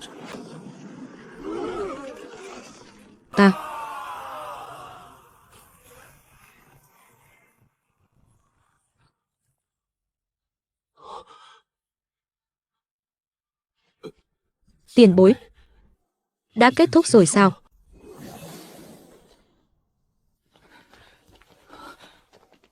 Môn chủ kết thúc nhanh vậy sao? Ngươi đang nói gì thế hả? Môn chủ từ trước đến nay vẫn luôn rất nhanh, ngươi lại không phải là không biết. Sao câu này nghe cứ thấy là lạ thế nhỉ? Môn chủ, lần này kẻ phát động động loạn hắc ám đều là những ai? Là tổ chức đứng sau Vân Đế. Không ngờ lại là chúng.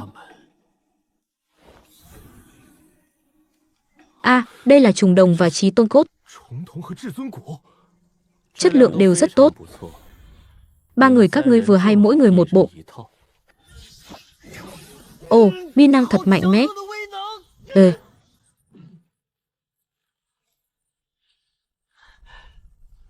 Chà, trang bị này dùng tốt thật đấy. Trùng đồng có thể nhìn thấu hư vọng. Không chỉ có trùng đồng, mà còn có cả chí tôn cốt nữa. 3 người các ngươi số tốt thật đấy.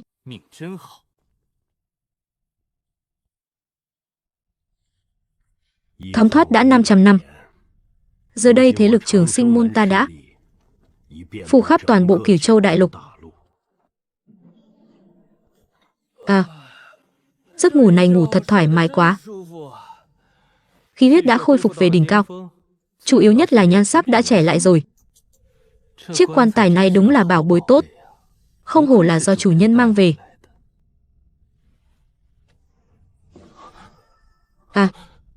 Đây chẳng phải là Minh Đế sao? Sao tu vi đã lên tới đại đế lục trọng rồi, còn mạnh hơn cả ta nữa. Tốt lắm, tốt lắm. Đều đã đạt tới chuẩn đế cảnh đỉnh cao rồi. Rèn luyện một chút là có thể xung kích đế cảnh.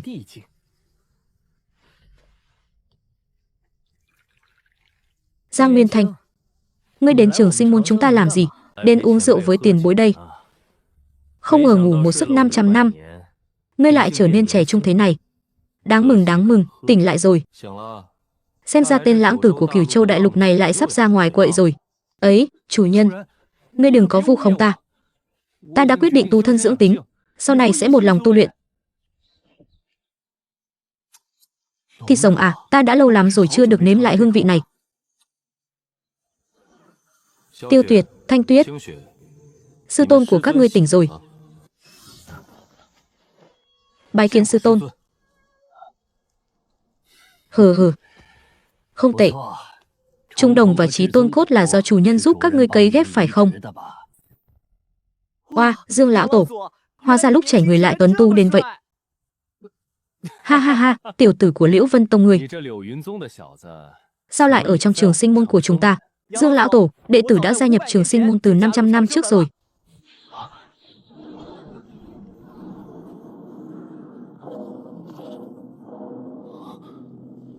Tiên lộ Triệu Kỷ Nguyên mở ra. Cơ hội thành tiên nằm ngay trong đó.